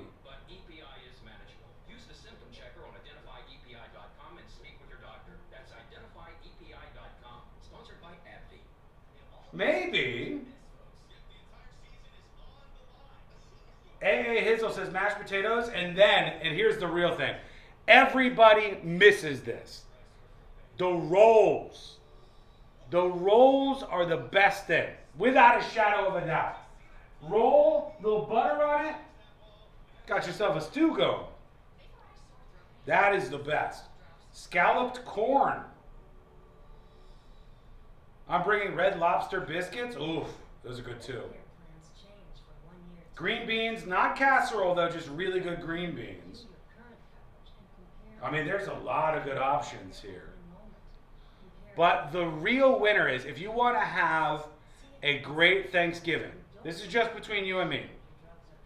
All right? Don't go sharing this far and wide. But if you do rolls on rolls for Thanksgiving, no one will forget your Thanksgiving experience. What you do is you stick 1 ecstasy pill in each of the Thanksgiving rolls, and then everybody gets theirs at the table, and they eat the Thanksgiving roll, and then there's a roll in there, and they start rolling balls at the Thanksgiving table. Next thing you know, people are massaging each other, the music is pumping, techno's rocking, your clothes are coming off. That's how you do it. Coming back. The #1 app for radio. Go to supersure.com. Supersure.com. Supersure.com. Supersure.com. Supersure.com. Supersure.com. Supersure.com. Paid for by Supersure Insurance Agency, LLC, a Florida licensed insurance agency, not an insurer, and only available in Florida. Real Radio is on Instagram at Real Radio 1041. Sponsored by the law offices of Anajar and Levine Accident Attorneys. Call the law offices of Anajar and Levine at 1-800-747-FREE. That's 1-800-747-3733.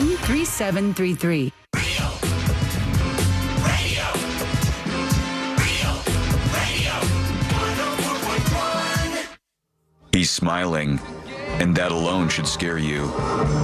This is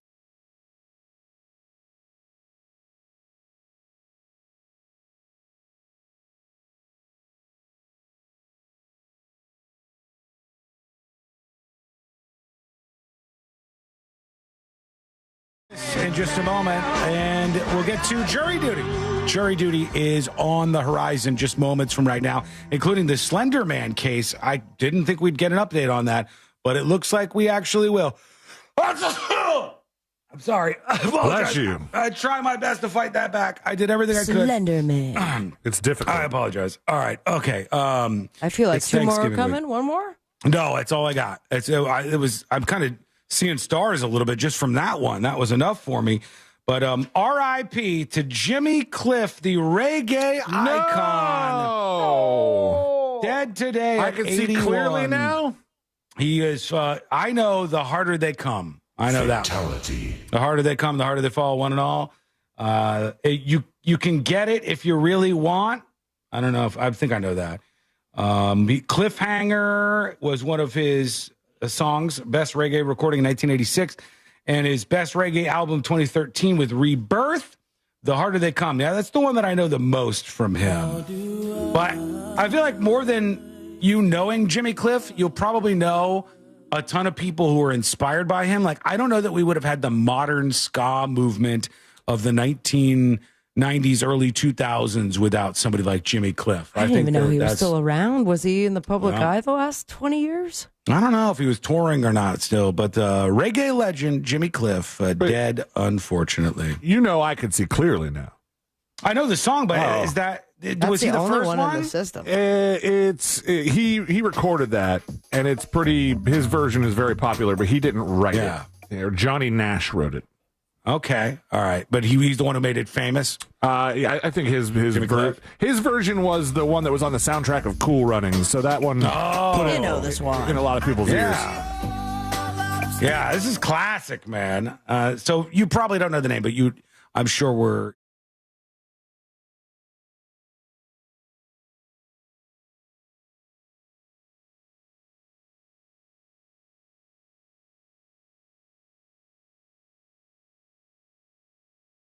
Duty. Court is now in session, so put your phone down and pay attention before we call the bailiff over to whip your ass. You're now on jury duty with the News Junkie. Jury duty brought to you by the one, the only Mo DeWitt of the DeWitt Law Firm. Injured on the go? Just call Mo. 800-CALL-MO, 800-CALL-MO, or justcallmo.com. That's the website. After an accident, there are lots of things that might be flooded into your brain to do. But one is to take care of yourself, your family, and your future by getting an attorney to go after those billion-dollar insurance companies. Before you know it, you might have one of those big checks in your hand, and you deserve it. You deserve that much. 800-CALL-MO, 800-CALL-MO, or go to justcallmo.com. All right, let's see what we have here in jury duty. A woman in the 2014 Slender Man stabbing was reported to be escaped from a facility she was at. They said she cut off an electronic monitoring device and left a group home. And if you don't know the story about the Slender Man attacks, it the one is that a was weird like one. in charge, right? Like she was very obviously crazier one. She was Morgan Geyser. I think she's like transgender now, but she's Morgan Geyser is her name. And she was involved in this incident in 2014 where they were obsessed with Slender Man. For those of you who don't know what that is, Slender Man is a story on the internet, copy pasta type story where they created this fictional character in this scary world, and Slender Man was at the center of it. And these people, they were young. When she was a kid, she became obsessed with this.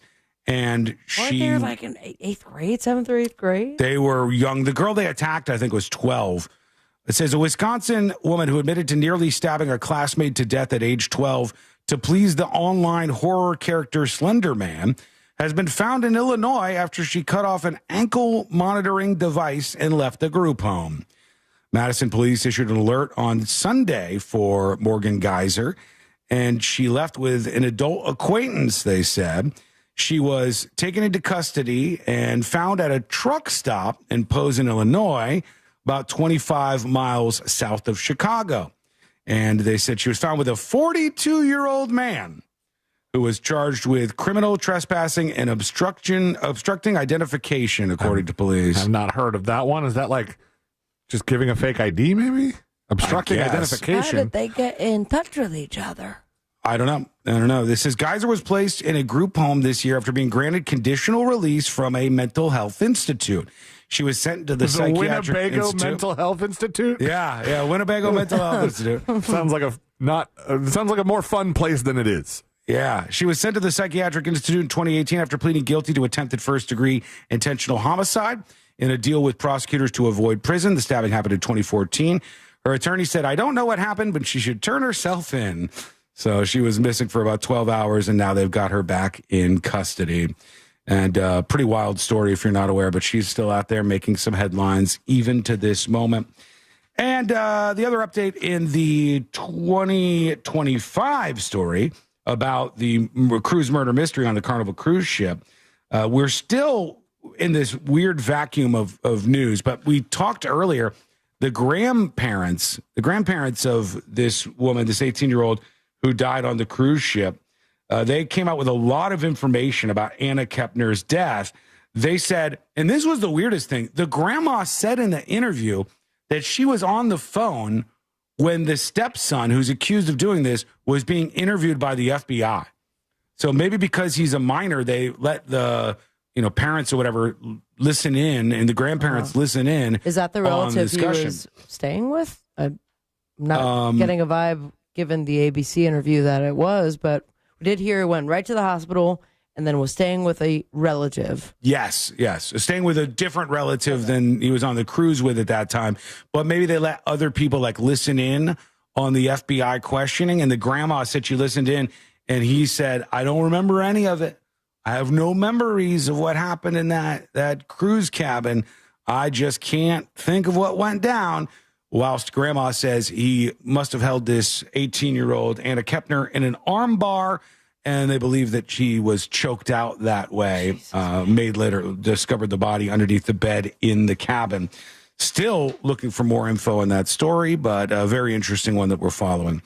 Okay, I want to talk about a boy band that is shocking the world. A very bizarre protest going on at Home Depots right now that we'll discuss. We've got a lot of ground to cover, and we're going to be doing that when we come back. That's coming up next on the News Junkie. The Tampa Bay Bucks return home to face the Arizona Cardinals. Coverage starts at noon this Sunday on Real Radio 104.1 and the free iHeartRadio app. Presented by First Horizon Bank and Renewal by Anderson, official partner of the Tampa Bay Buccaneers. Traffic's backed up due to an accident getting through the city on I-4 eastbound before Colonial Drive. There's even some on-ramp backup from the East-West Expressway. It's stop and go on Florida's Turnpike due to an accident northbound before US 192. The left lane's blocked there. See traffic troubles, call the Valvoline Instant Oil Change traffic tip line at 866-676-8477. From the Traffic Center, I'm James Birmingham. This report is sponsored by Macy's Backstage. Macy's Backstage is a whole department inside your Macy's store where you can find so many holiday essentials, all for under $25. With new arrivals every day, you never know what amazing deals you'll find. Don't wait. Find a location at Macy'sBackstage.com. Christmas music playing right now on Magic 107.7. Feliz Navidad. Magic 107.7. It's the most wonderful time of the year. Orlando's Christmas station. Why go to just another sports bar when you can go to Crush Yard? The food, amazing. The drinks, top shelf. Craft beers, a gajillion of them. And then the big surprise, pickleball, all indoor on pristine new courts. So that's it, right? Wrong, because we've also got ping pong, cornhole, and a full arcade for the kids. So, Kissimmee, when the temps rise, cool off with the best food, games, and fun at the hottest new spot in town. Visit CrushYard.com and follow us on social for details. See you down at the yard. Your ticket to big savings is that big blue envelope in your mailbox. Valpak. It's brimming with deals from big name brands and your favorite local spots. Dining, services, stuff you're already buying, all for less. And you could score $100 or other instant prizes just for opening it. Or save even faster with mobile coupons you can use right now at Valpak.com. Valpak. There's Power Hour. Power Hour is around. Final hour of the show is here. And so are you.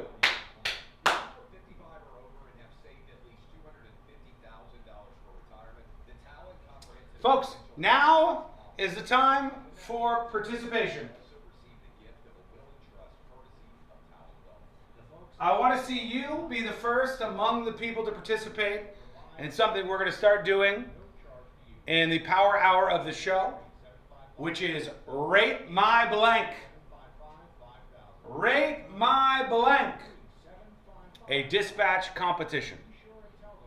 Rate My Blank.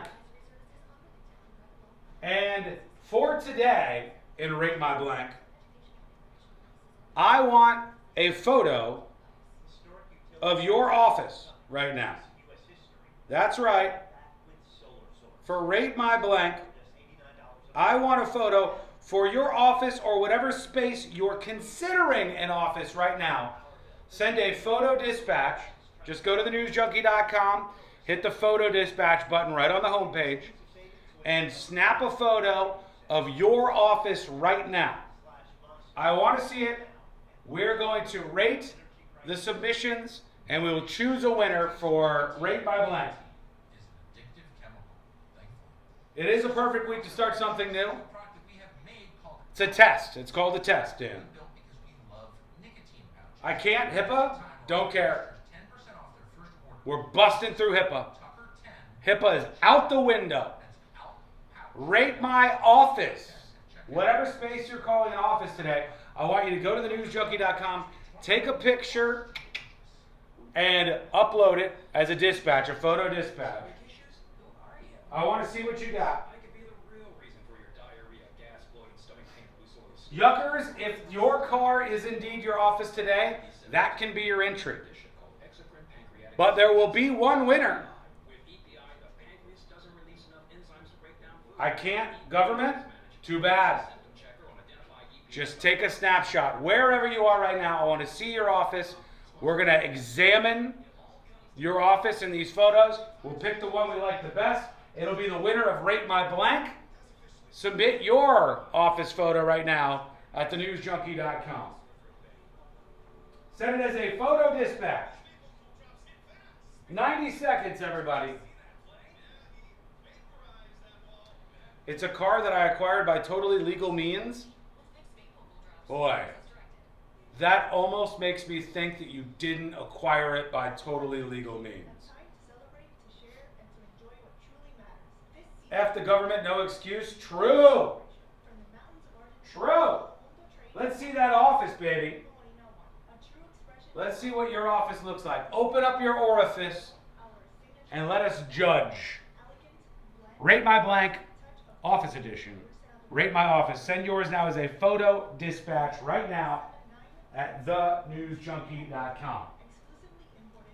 Okay, and we're going to get to some more dispatches, emails, all that good stuff next.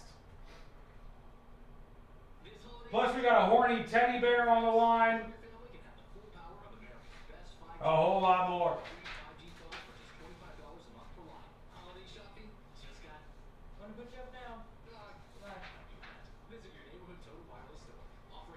Here we go.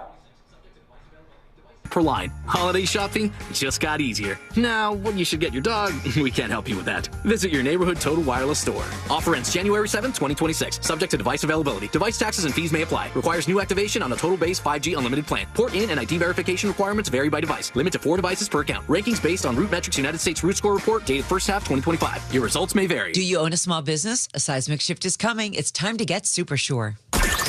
Broadcasting live from the JustCallMo.com studios. Injured on the go? Just call Mo. Visit JustCallMo.com or dial 1-800-CALL-MO. This is WTKS-FM HD1 Cocoa Beach, Orlando.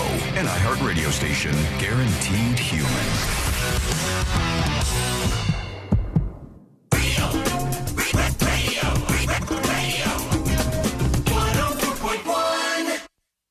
Filling in the gaps between the New York Times and World Star. This is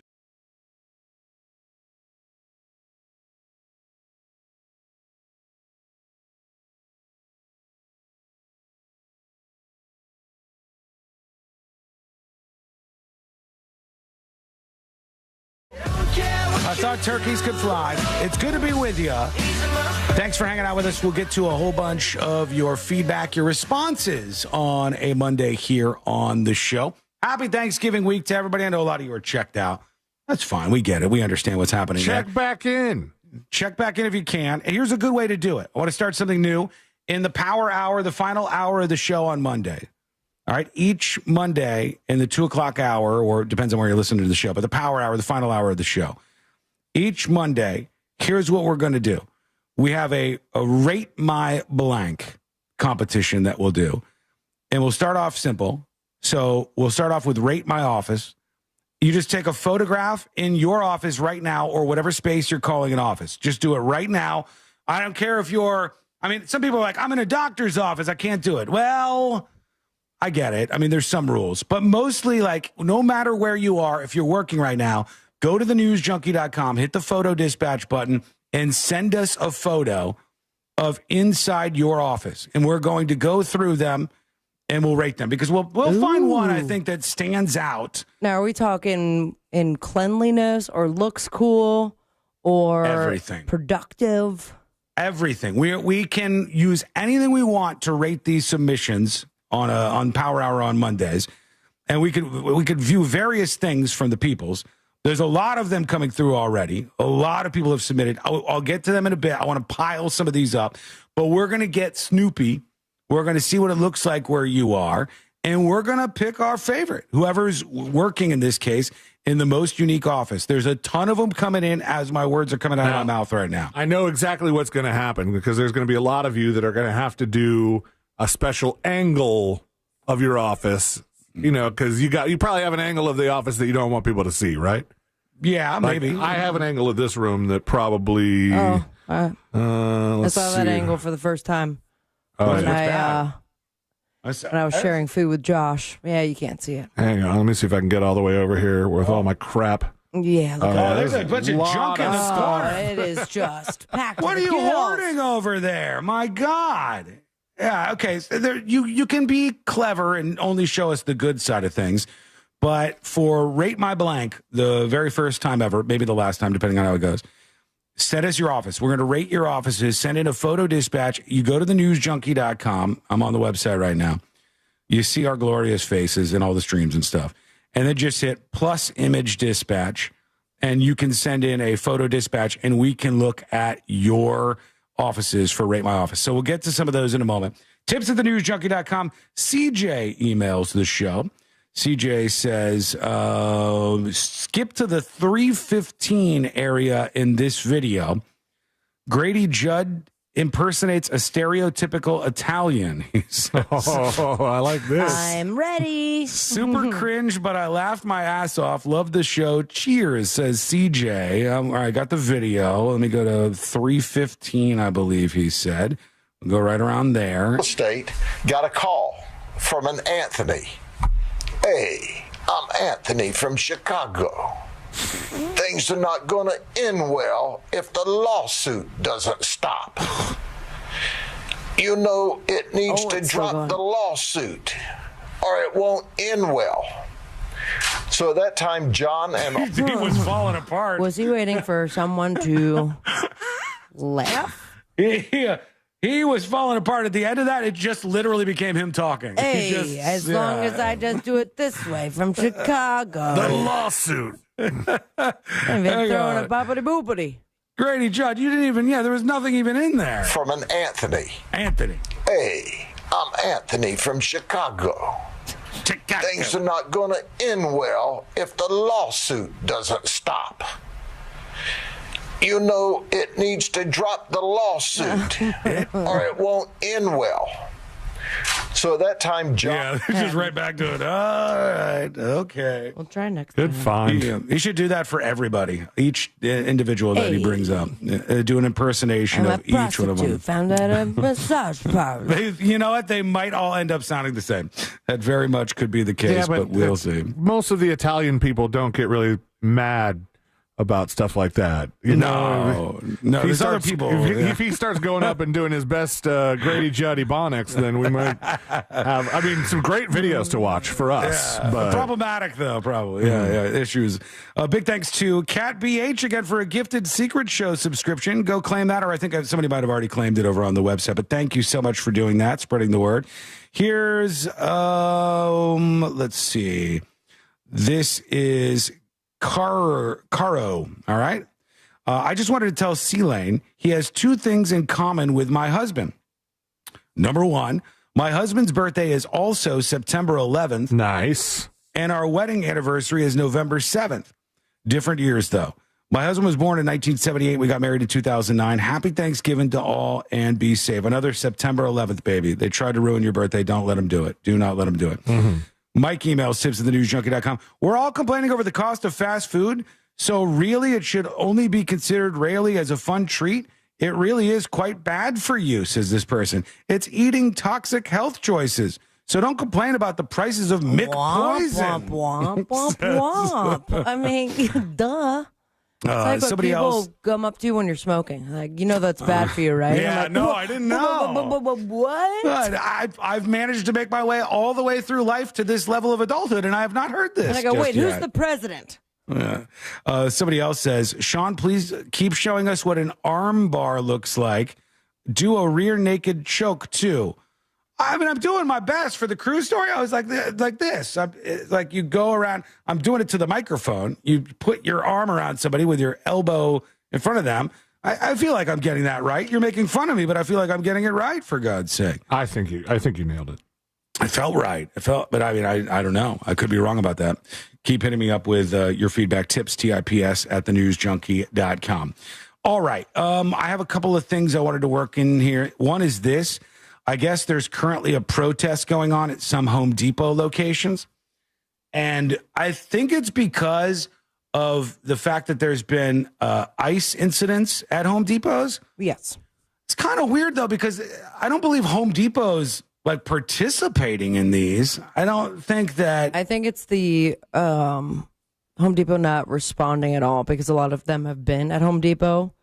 But what are they supposed to do? I guess what other businesses have done, which is like, you don't have a warrant, you can't come in, protecting. I don't know what it was. I only saw the aftermath of the protest. Oh, this one? You saw this? Oh, yeah, with ice picks. Yes, yeah. Scrapers, rather. Yeah, so everybody went to this one particular Home Depot as a protest for this stuff, and they bought ice picks. Everybody was on board with the messaging except for one dude that you'll hear. And they're waiting in line. They're all buying ice picks to go return them immediately. So there's like, I would say dozens of them at Home Depot. Holds up the sales. Yeah. They're all in the line to check out. That's what actually was. They got protest signs. They're 17 cents. Everybody's attention, please. If you're purchasing something, I've been volunteering with All right, so there's a very long line of all of these people. Chatting it up. They go around the end here. They all have like an ice scraper type thing. We can come to this side. Come to this side for the customers to walk through. No to ice, that person signs up. Not to pay. Yeah, when I look at these, I'm like, God, you know what? The employees here get so inconvenienced by this.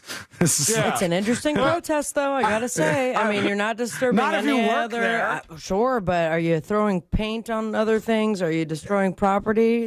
No, you're just destroying time. You're just destroying the time in this establishment. And happiness, I think. You're destroying somebody's happiness. As much as I see some of the lunatics going nuts at the ice facilities, at least that to me seems like a proper place to protest. Like, if you don't like ice, go to the ice facility and protest there. Even if you want to spin out and get wacky, I can make more sense of that. I mean, maybe there's something I'm missing with them, like participating in this or something. Could they not, and maybe this would be against the bigger company policy, but could they not nip this in the bud by saying, hey, we are stopping returns for the rest of the day, and I don't know. All sales are final? I don't know, because that's what they would have to do. Everybody lined up. Again, dozens and dozens of people here. And he goes to the front of the line. What are you guys buying? We are buying ice scrapers. Ice scraper. Thank you. This guy. What are you buying? This guy's not saying nothing. This guy has dark sunglasses. He's got a mask on. He's got dark sunglasses, and he's got like an adventure hat on. I have no idea who this human being is. He is completely hidden. As was his design. Yeah, and he does not want to talk, I don't think. But Nice scraper. Shopping at the Home Depot. What are you I'm buying ice scraper. Ice scraper? Yeah. Next person. What are you buying today? I am buying an anvil putty knife. An ice scraper. Yeah, he said I'm buying an anvil putty knife. And she's Ice scraper, buddy. You're not on message, sir. It's ice. We're buying ice scrapers. So really, all it's inconveniencing is other people who want to shop there and actually buy stuff.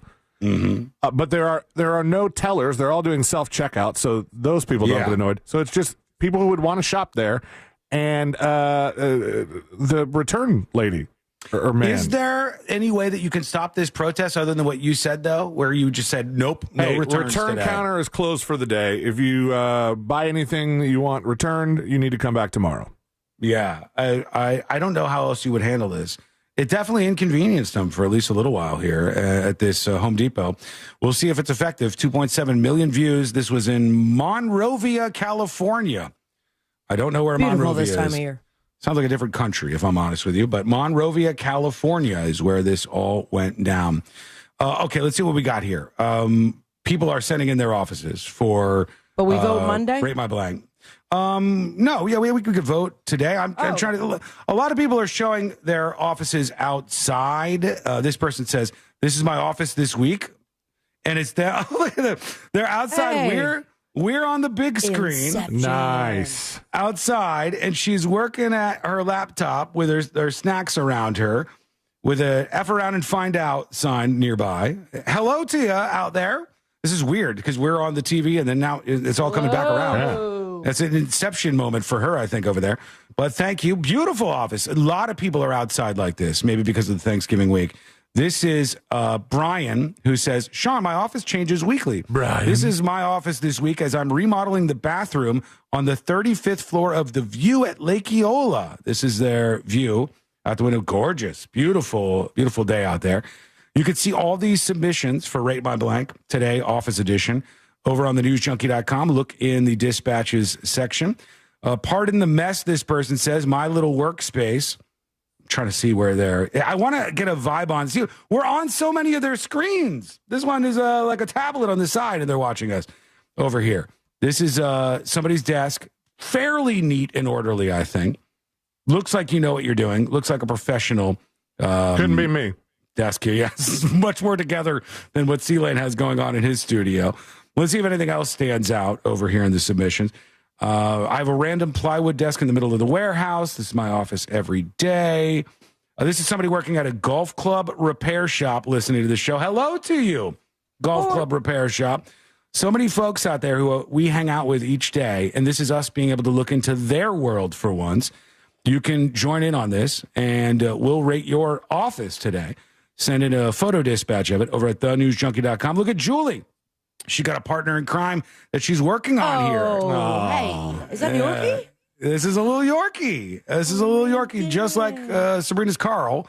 This Yorkie is at what appears to be a groomer, I think, and they're doing their work over here. Looks excellent. Great work so far. We'll look into some more of these Going to be hard to moment on groom the show. past that sweater, but It is, but I'm no groomer. Everything that's popping out of the sweater is thumbs up. He looks fantastic. There was a small dog next to me on the airplane coming home yesterday. Lucky. Oh, God. Didn't even know. No? Because it was in a carrier, and it was underneath the seat, stowed underneath the seat in front of this person. And she pulled it out when we landed. I was like, there's been a dog here this whole time? I didn't even know there was like a dog. Yeah, it was quiet. Didn't make a noise. To the person who sent this in for Rate My Blank today and saying rate your office, I mean, know are you this. insane? This is the Oval Office. I know that this is not real. Okay. Okay, that's not how his desk looks, though. We'll be able to sniff out the fakes here as we explore this world. Again, you can see all these for yourself. That's not even enough gold. That's to be the current Oval Office. No, this is old. Yeah, you got an old version of the Oval Office. This ain't no good, as they say. Old Man River says, this is my office for today. They're behind the wheel of, I don't even know, an Eagle? An Eagle car? This is some old-ass car that he's driving today. Godspeed out there. We'll look through more of these in a bit, as I said. Last one for now. This is, my name is Jeffrey. AMC Eagle. My name is Jeff. My name is Jeffrey, and I watch on the YouTube. This is my home office setup. Jeffrey is this the PewDiePie chair, Jeffrey? Cool chair, bro. Here we are. He's watching the stream over on YouTube, hanging out in his office. Looks comfy. Yeah, I want not to see bad. the walls. Oh, you can see them in the mirror. Yeah, you can see what something's going on here. But we can check all of this out if you want to see what these submissions look like over on thenewsjunkie.com in the dispatches section of the website. A lot of people doing that today, so we appreciate it. Quick break. When we come back, we'll get to more submissions on Rate My Blank for the power hour of the show on a Monday. An AI teddy bear has been suspended for getting sexual. We'll explore that story. I don't know. We'll explore it. We'll see what's happening. And a whole lot more on the way. It's all coming up next on the News Junkie. Real Radio is on Facebook at Real Radio 1041. Sponsored by the law offices of Anajar and Levine Accident Attorneys. Hello? Where do I send it to? You send it to go to thenewsjunkie.com and hit the button to add a photo dispatch. You'll see where you can send a dispatch on thenewsjunkie.com. Hit add a photo dispatch. Going up. Due to an accident, the left lane's blocked there. See traffic troubles, call the Valvoline Instant Oil Change traffic tip line at 866-676-8477 from the traffic center of James, Birmingham. This report is sponsored by Supershore. Go Hang to on. Supershore.com. Supershore.com. Supershore.com. Supershore.com. Supershore.com. Supershore. Flats, we're not best of. We're live today and tomorrow. Listen up, my friends. That's all you get. Looking for new appliances? Maybe looking to change that whole kitchen? The Southeast Steel Appliance Warehouse Black Friday specials are incredible. Happening right now, too. Big savings on GE, LG, Frigidaire, KitchenAid, and more. But you gotta hurry. The Black Friday deals are running through December 3rd. So visit them at their downtown Orlando showroom, or you can go online, southeaststeel.net. Shop local, save big, and support a business that's been supporting Central Florida for 85 years. And that's Southeast Steel. Kick off Christmas with our iHeartRadio holiday special, Thanksgiving Eve, starring Goo Goo Dolls. Ew, Goo Goo Dolls Christmas song?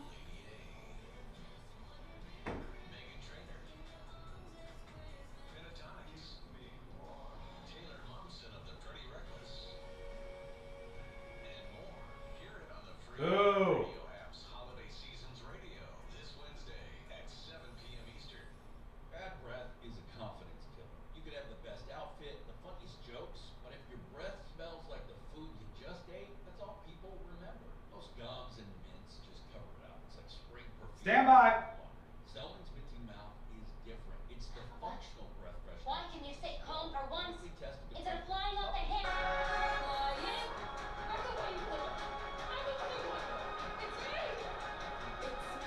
Radio, 15% off your first order. If you or someone you know suffered any injuries involving a deployed air feature. Hitting all the notes.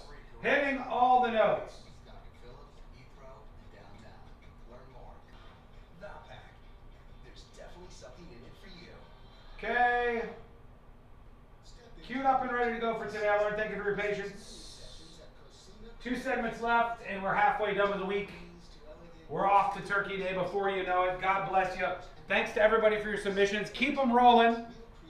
Rate My Blank Office Edition. I want to see in this Office Edition of Rate My Blank what your office looks like today. We'll pick a winner before the end of the show. Submit yours by going to thenewsjunkie.com. Click on the Add Photo Dispatch and fire it up.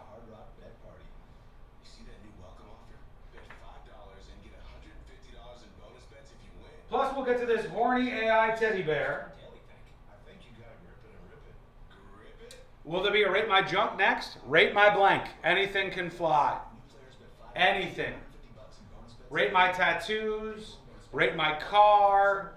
Rate what's in my refrigerator. Rate my house. Rate my significant other. Rate my ass. I mean, it's just the possibilities are endless. Rate my rating. Sure.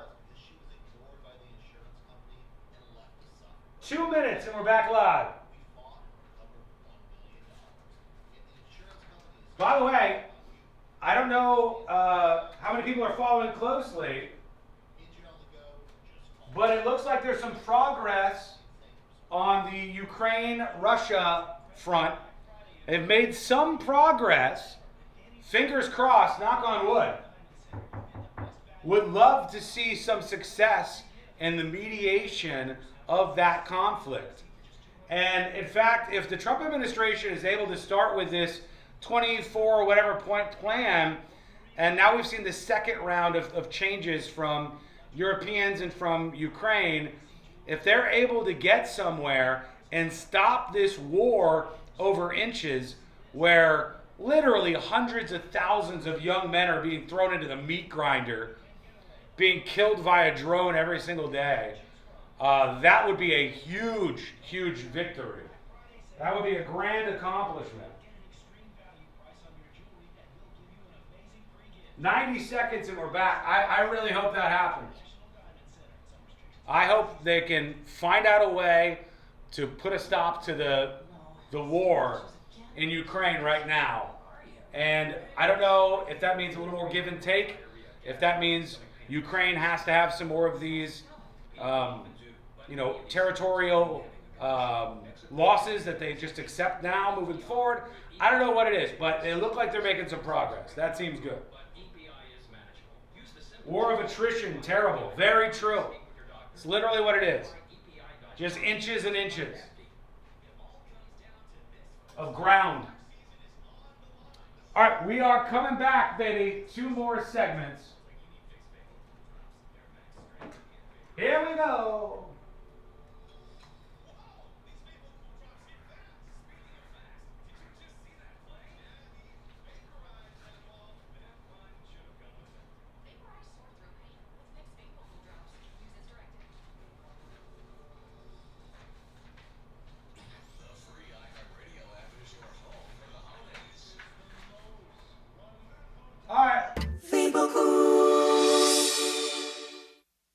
The free iHeartRadio app is your home for the holidays. It's the most wonderful time. Open the app and search Holiday and find Magic 107.7, Orlando's Christmas station. Plus stations playing specialized holiday music, Christmas classics, Christmas jazz, country, plus tons of playlists, even podcasts. Our gift to you, the perfect holiday soundtrack. Open the free iHeartRadio app now and search Holiday to start listening. Do you own a small business? A seismic shift is coming. It's time to get super sure. Coming soon.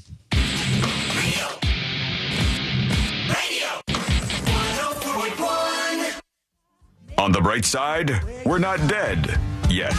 You're listening to the news.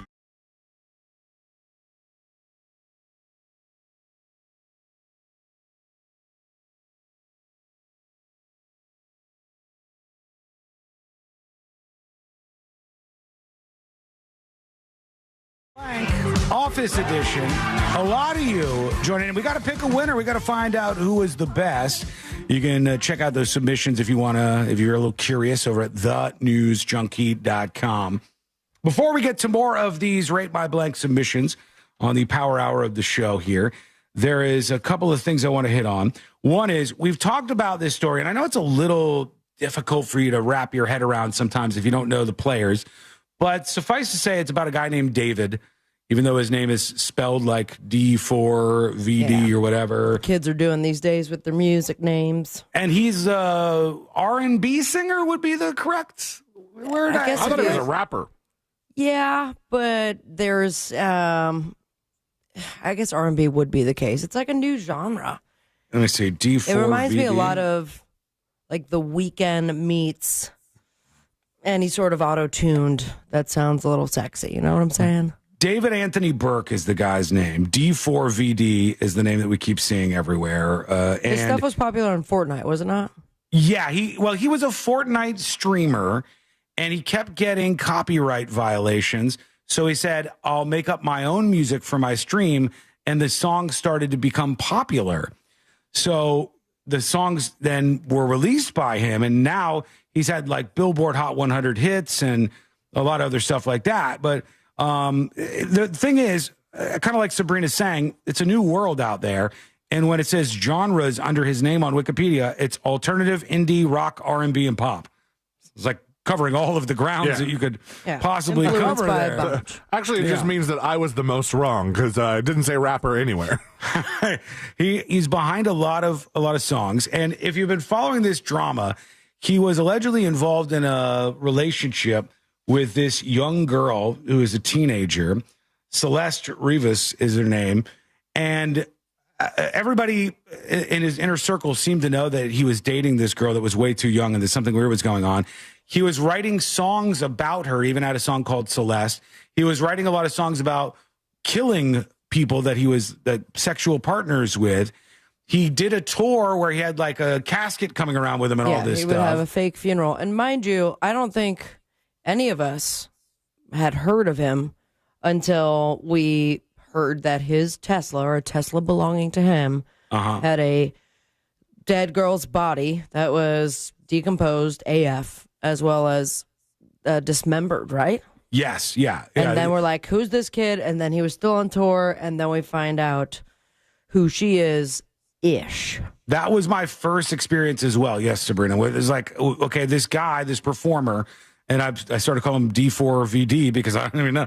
Like, it's just David is how you say his name. So they find his Tesla, as Sabrina is saying, and it had been abandoned. In the Tesla was the body of this teenage girl. And over the weekend, they said that she had been frozen. That's also what I saw, and I don't get it. Wasn't it in Miami? She was frozen. I think this happened in Los Angeles. A property occupied by Burke was searched by the Los Angeles Police Department. And LA doesn't freeze over often, does it? No. I think what they were saying was this person had been killed, then frozen, then put in the Tesla and left to thaw back out. Is what I took from what was going on here. Okay, it says legal issues. On September 8th, 2025, Burke performed, that's this David guy, performed at the Fillmore, Minneapolis as part of his Withered tour. The same day, heavily decomposed human remains were discovered in Los Angeles inside the front trunk of a Tesla registered to him. The discovery came after LAPD was called to a tow yard because there was a foul odor emanating from the Tesla. The car was initially parked on Bluebird Avenue in the Hollywood Hills as early as August 2025. On September 3rd, the vehicle was cited for violating the 72-hour parking ordinance and impounded. The LAPD confirmed that the vehicle was ticketed 11 days before the body was found, and the deceased was in the trunk for the entire period. So, like, weeks, this girl was. She was found a day before her 15th birthday, and she was believed to have died a considerable amount of time before her body was discovered, this young girl. And they can't determine cause of death because of how long ago and the decomposition. Yes, they literally said the level of decomposition was such that they could not give you a cause of death. So her family, from what I understood, had reported her missing like a year prior. But then you would see her sometimes in his live streams. Yes, they would live stream together. She would go on tour with him. Just a reminder for everybody, some of these times she was like 13 or 14 years old. So she was like a kid. But he's surrounded by people, and someone knows when she stopped showing up, when she was not around anymore. Because there was a good year that she was around every time you saw him. This is some R. Kelly sounding kind of stuff. It's really weird.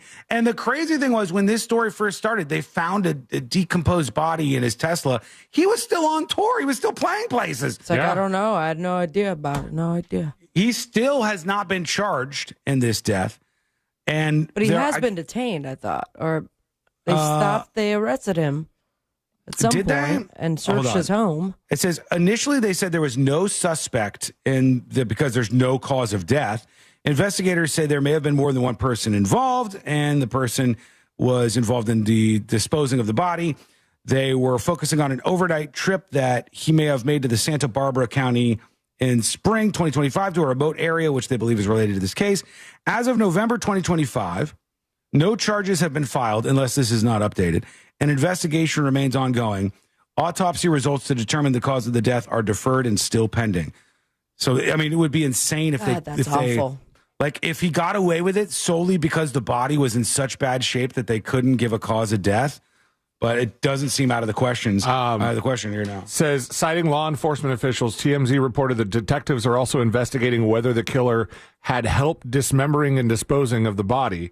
They're said, based on what they know and the manner in which the body was dismembered, investigators believe it's very likely whoever did the tour couldn't have done it alone. Yeah, because they would have, multiple people participating.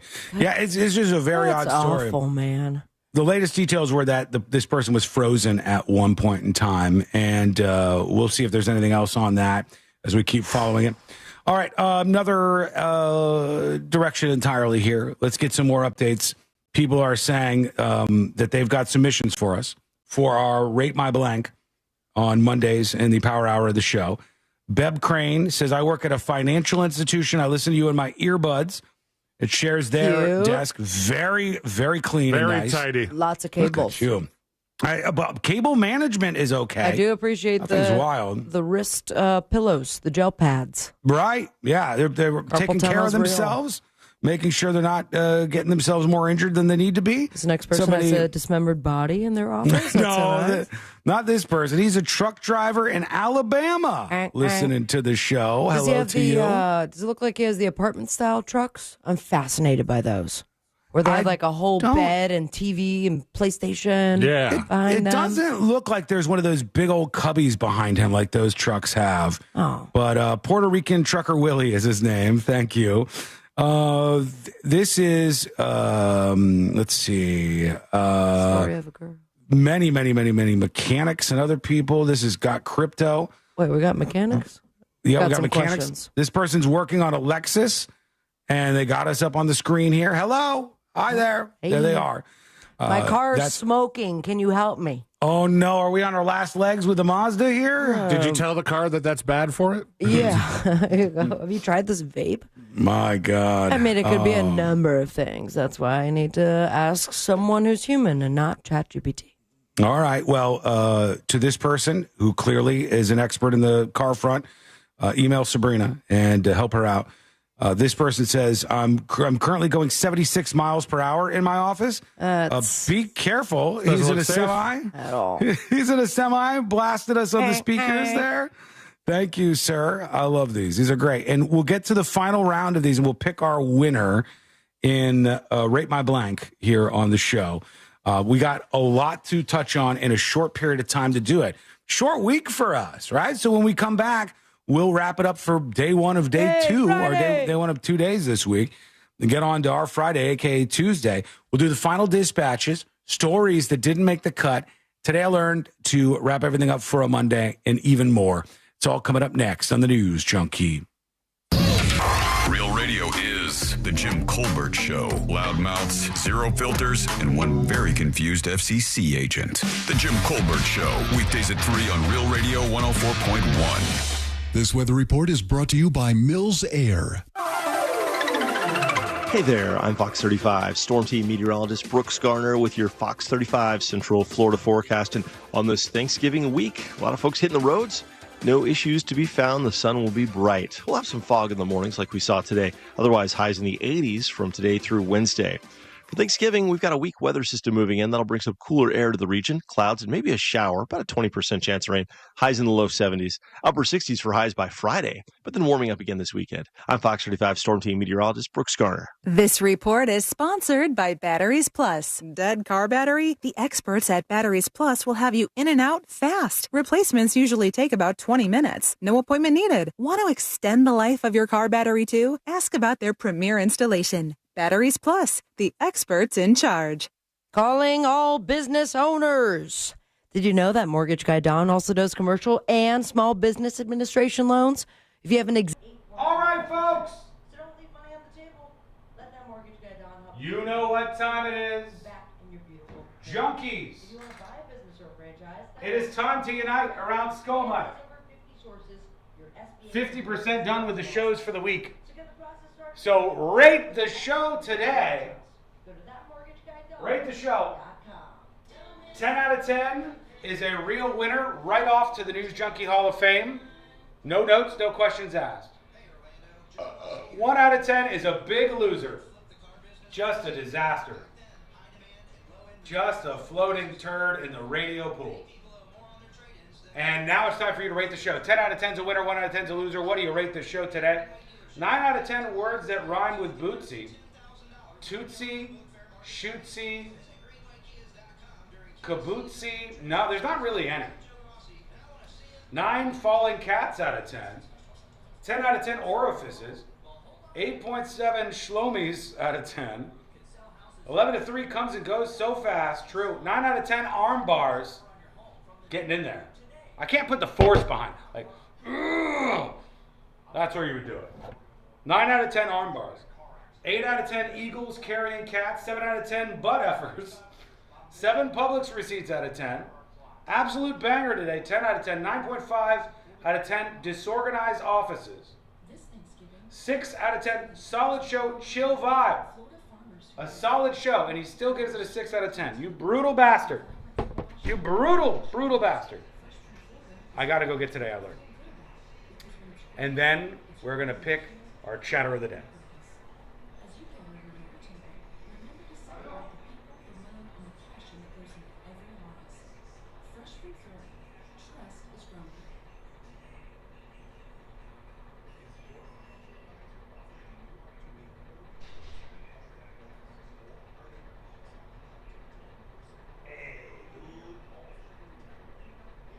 Hey, dude. Who's our chatter of the day? Who had the best comment of the day? And then, of course, we'll come back. We'll rate our winner for Rate My Blank, the first ever. We'll see who our winner is over there. And I got to decide a prize for that person. I think I'll give him a month of secret shows at the very least. Who's our chatter of the day? Chatter, fatter, batter, scatter, ladder, pitter patter. Fatter. Matter. Nailed him. 10 cow's balls. Okay. Splatter. All right. Our chatter of the day. They told him he couldn't do it. They said he shouldn't do it. They said, sir, you've gone too far. We can't allow this to happen in polite society. But he trudged on. He persisted. He did it anyway. He's allegedly the biggest Wicked fan on planet Earth and the longest toenails owner in all of the Twitch platform that he calls home. This gentleman is not only our chatter of the day, he's Dispatch Dan on Twitch. Congratulations, Dispatch Dan. You did it. You did it, sir. I knew he could do it. Not for sale to minors must be 21 plus to purchase. This Thanksgiving, gather around the table with the freshest flavors. Shouldn't he be taking calls? Probably. From crisp green beans to juicy Probably. fresh from Florida produce brings sunshine. Dan Splatter of the day. Behind every bite is a hard Everybody. farmer and fisherman growing and gathering with I want to tell you, It's more than a meal. It's a from the bottom of my heart, thank you for hanging out with us today. If you're new around here, subscribe to the channel over on YouTube. If you're on Twitch, Godspeed for hanging out. We love you. We appreciate you. If you want to sub over there, that's great too.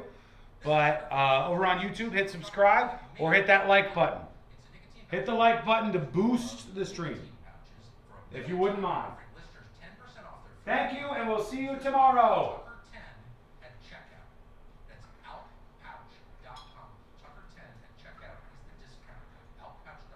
Bye. Code Tucker10 at checkout. That's alppouch.com. Tucker10 at checkout is the discount code. alppouch.com. Not for sale to minors, must be 21 plus to purchase. It all comes down to this, folks. Yep, the entire season is on the line. But my throat has officially thrown in the towel. Sounds like you need Vicks VapoCool drops. They're max strength and vaporize sore throat pain. Whoa! These VapoCool drops hit fast. Speaking of fast, did you just see that play? Yeah, he vaporized that ball. That pun should have come with a penalty. Vaporize sore throat pain with Vicks VapoCool drops. Use as directed. Go to supersure.com, supersure.com, supersure.com, supersure.com, supersure.com, supersure.com, supersure.com. Paid for by Supersure Insurance Agency, LLC, a Florida licensed insurance agency, not an insurer, and only available in Florida.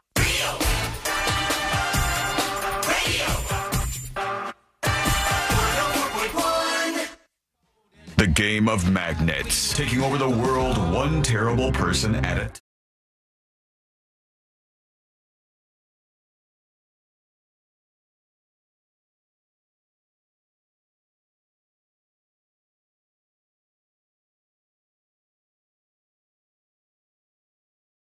And today I learned to wrap everything up for a Monday. If you're new and you don't know what any of that means, don't worry, you will in just a moment as we wrap things up on a Monday here. If you want to learn more about the show, you can do that over on the website. That's thenewsjunkie.com. Thenewsjunkie.com. Thenewsjunkie.com. Thenewsjunkie.com. Thenewsjunkie.com. Am I not here? Oh, you're here. You're here. Okay. It's a different thing. Oh. Have you not noticed it yet? I thought that for commercial sure is you driving me bananas. Yeah. Thenewsjunkie.com. Brought to you by thenewsjunkie.com. Courtney mentioned this last night. I hadn't heard it before. And I was trying to explain to her that there was one like this before. And was it called Head On? Apply directly to the forehead. Yes. But at least I knew what that was. Yeah, I don't know. Yeah, that's true. We love all of our advertisers. Love them, but I have no idea what they're selling on that one. You'll hear it next time it comes around. They say the name a lot of times. I can't even get to it. Oh, perfect. No? Oh, that's fine. That'll have to do. All right, let's do the final dispatches. These are the final dispatches, but Sean will probably own. Thank you, Music Man. Very real, very legitimate, very human Music Man with the intro to the final dispatches. Let's go over to what we got here for our submissions. We did the first ever Rate My Blank on the final hour of Monday's shows, and we're going to do these. And I want to bring up a bunch here at the end so we can get some reviews in, and we'll pick our winner. So I'm going to open up a bunch of these. There's been a lot of entries. A lot of you got really interesting places where you're working. Mm-hmm. Some they of really you came out of the woodwork. A lot of these. Yeah. There was a bunch of submissions here, so I'm trying to make sure I show you guys as many as possible, and then we'll pick our winner here in just a moment. All right, here's the last round that I'm going to get up here for you to judge, and here we go. All right, this is Dispatch Dan, I believe, and he's got private information on these screens, so we had to black those out, to redact the screens there. I gotta say, I did not picture him in a warehouse type setting. I did not either, no. And this is a huge warehouse, too. I believe that's who this is, though. Next is this is somebody watching us at their office. Wow, this is a very interesting office space this person has. That's a cool looking spot. Is this a sewing machine? Oh, yeah. This person's like a sewing machine at their desk. And there's a bunch of drawers there, too. I wonder if this is like a little Etsy workspace. Do you do quilts? That's cool. Yeah, I like this. I want to work out great for everybody. I want to see what this person is making. And this is, if Swilly, who's a pool guy, he's on the road at a pool here doing his thing. And hold on, I got that one up twice. This is not real. Although some of our listeners are probably operating in tunnels underground like this. A beautiful desktop Mac. Is your job you're a rat that teaches turtles how to do karate? Turtle power. This is somebody's room. This is very cool. Looks like a streaming room almost, if I'm honest here. Yeah, whoever this is. So you make ecstasy? Cool. They got us on the screen here in the background. All these folks are watching. We saw that one. Yeah, we saw that office right there. Very cool. This is somebody, again, some of you people are too orderly and neat to be fans of the show. I'm like, these are AI. They got No, they're watching right here. Here we are on the screen. Yeah. Damn. So many people have like an extra screen up, an iPad or something for us. What are your thoughts on the curved monitor? I have one. Just got one almost exactly like this. Really? It's different. I'll tell you that. I like it. I like mine. Yeah. Is yours LG? Does it do a noise every time it powers down? Because No, I don't think so. I've been terrified at night. What's that? It's good for editing video, though. It's good for that. Here's somebody in their postal truck. Yes. It looks like. Right side drive. Mail truck. Cool. Okay. Anything stick with you is something that should be our winner today for Rate My Office. Really see, I think We all got excited with the sewing machine. Yeah, that was a pretty cool little workspace. My vote goes towards the mechanic, obviously. Yes. All right. I vote sewing machine. Sewing machine is good. I think I did like the little dog too. I liked Julie's of the dog. I think I've lost the sewing machine one is the problem. Oh no, I got to go back to the first page. There was a lot of these submissions. Damn. Once I find the sewing machine, we will be good to So go. sewing machine, is it? Sewing machine, I think, is our winner. Congratulations. That's not it. Congratulations, everybody. Sewing machine one. I'm still trying to find it so I can reward the person. I made a really big mistake because I'd never done this before of opening everything all at once. Okay. So I will find you after the show, I promise, and we'll reward you. Okay, we're getting out of here. We're going. We're going to do Today I Learned. Here we go. Right now. The following information may make you feel smarter, but will not actually increase your IQ. Sorry. So don't get cocky. Now it's time for what we call Today I Learned. It is Today I Learned for a Monday, November 24th, 2025. Today I Learned this, ma'am. Incubus, Foo Fighters. Fat Boy Slim. Creed is correct. Yes, indeed. A Norwegian boy defended himself against a wolf attack. He was being attacked by wolves, and the only thing he had was his cell phone with him. So he unplugged his headphones as quickly as he could and started blaring Creed at the wolves, and it worked. It scared them away, and he's doing okay. Thank you so much for hanging out with us. We do appreciate it. We're back tomorrow, same time, same place. Missed any of this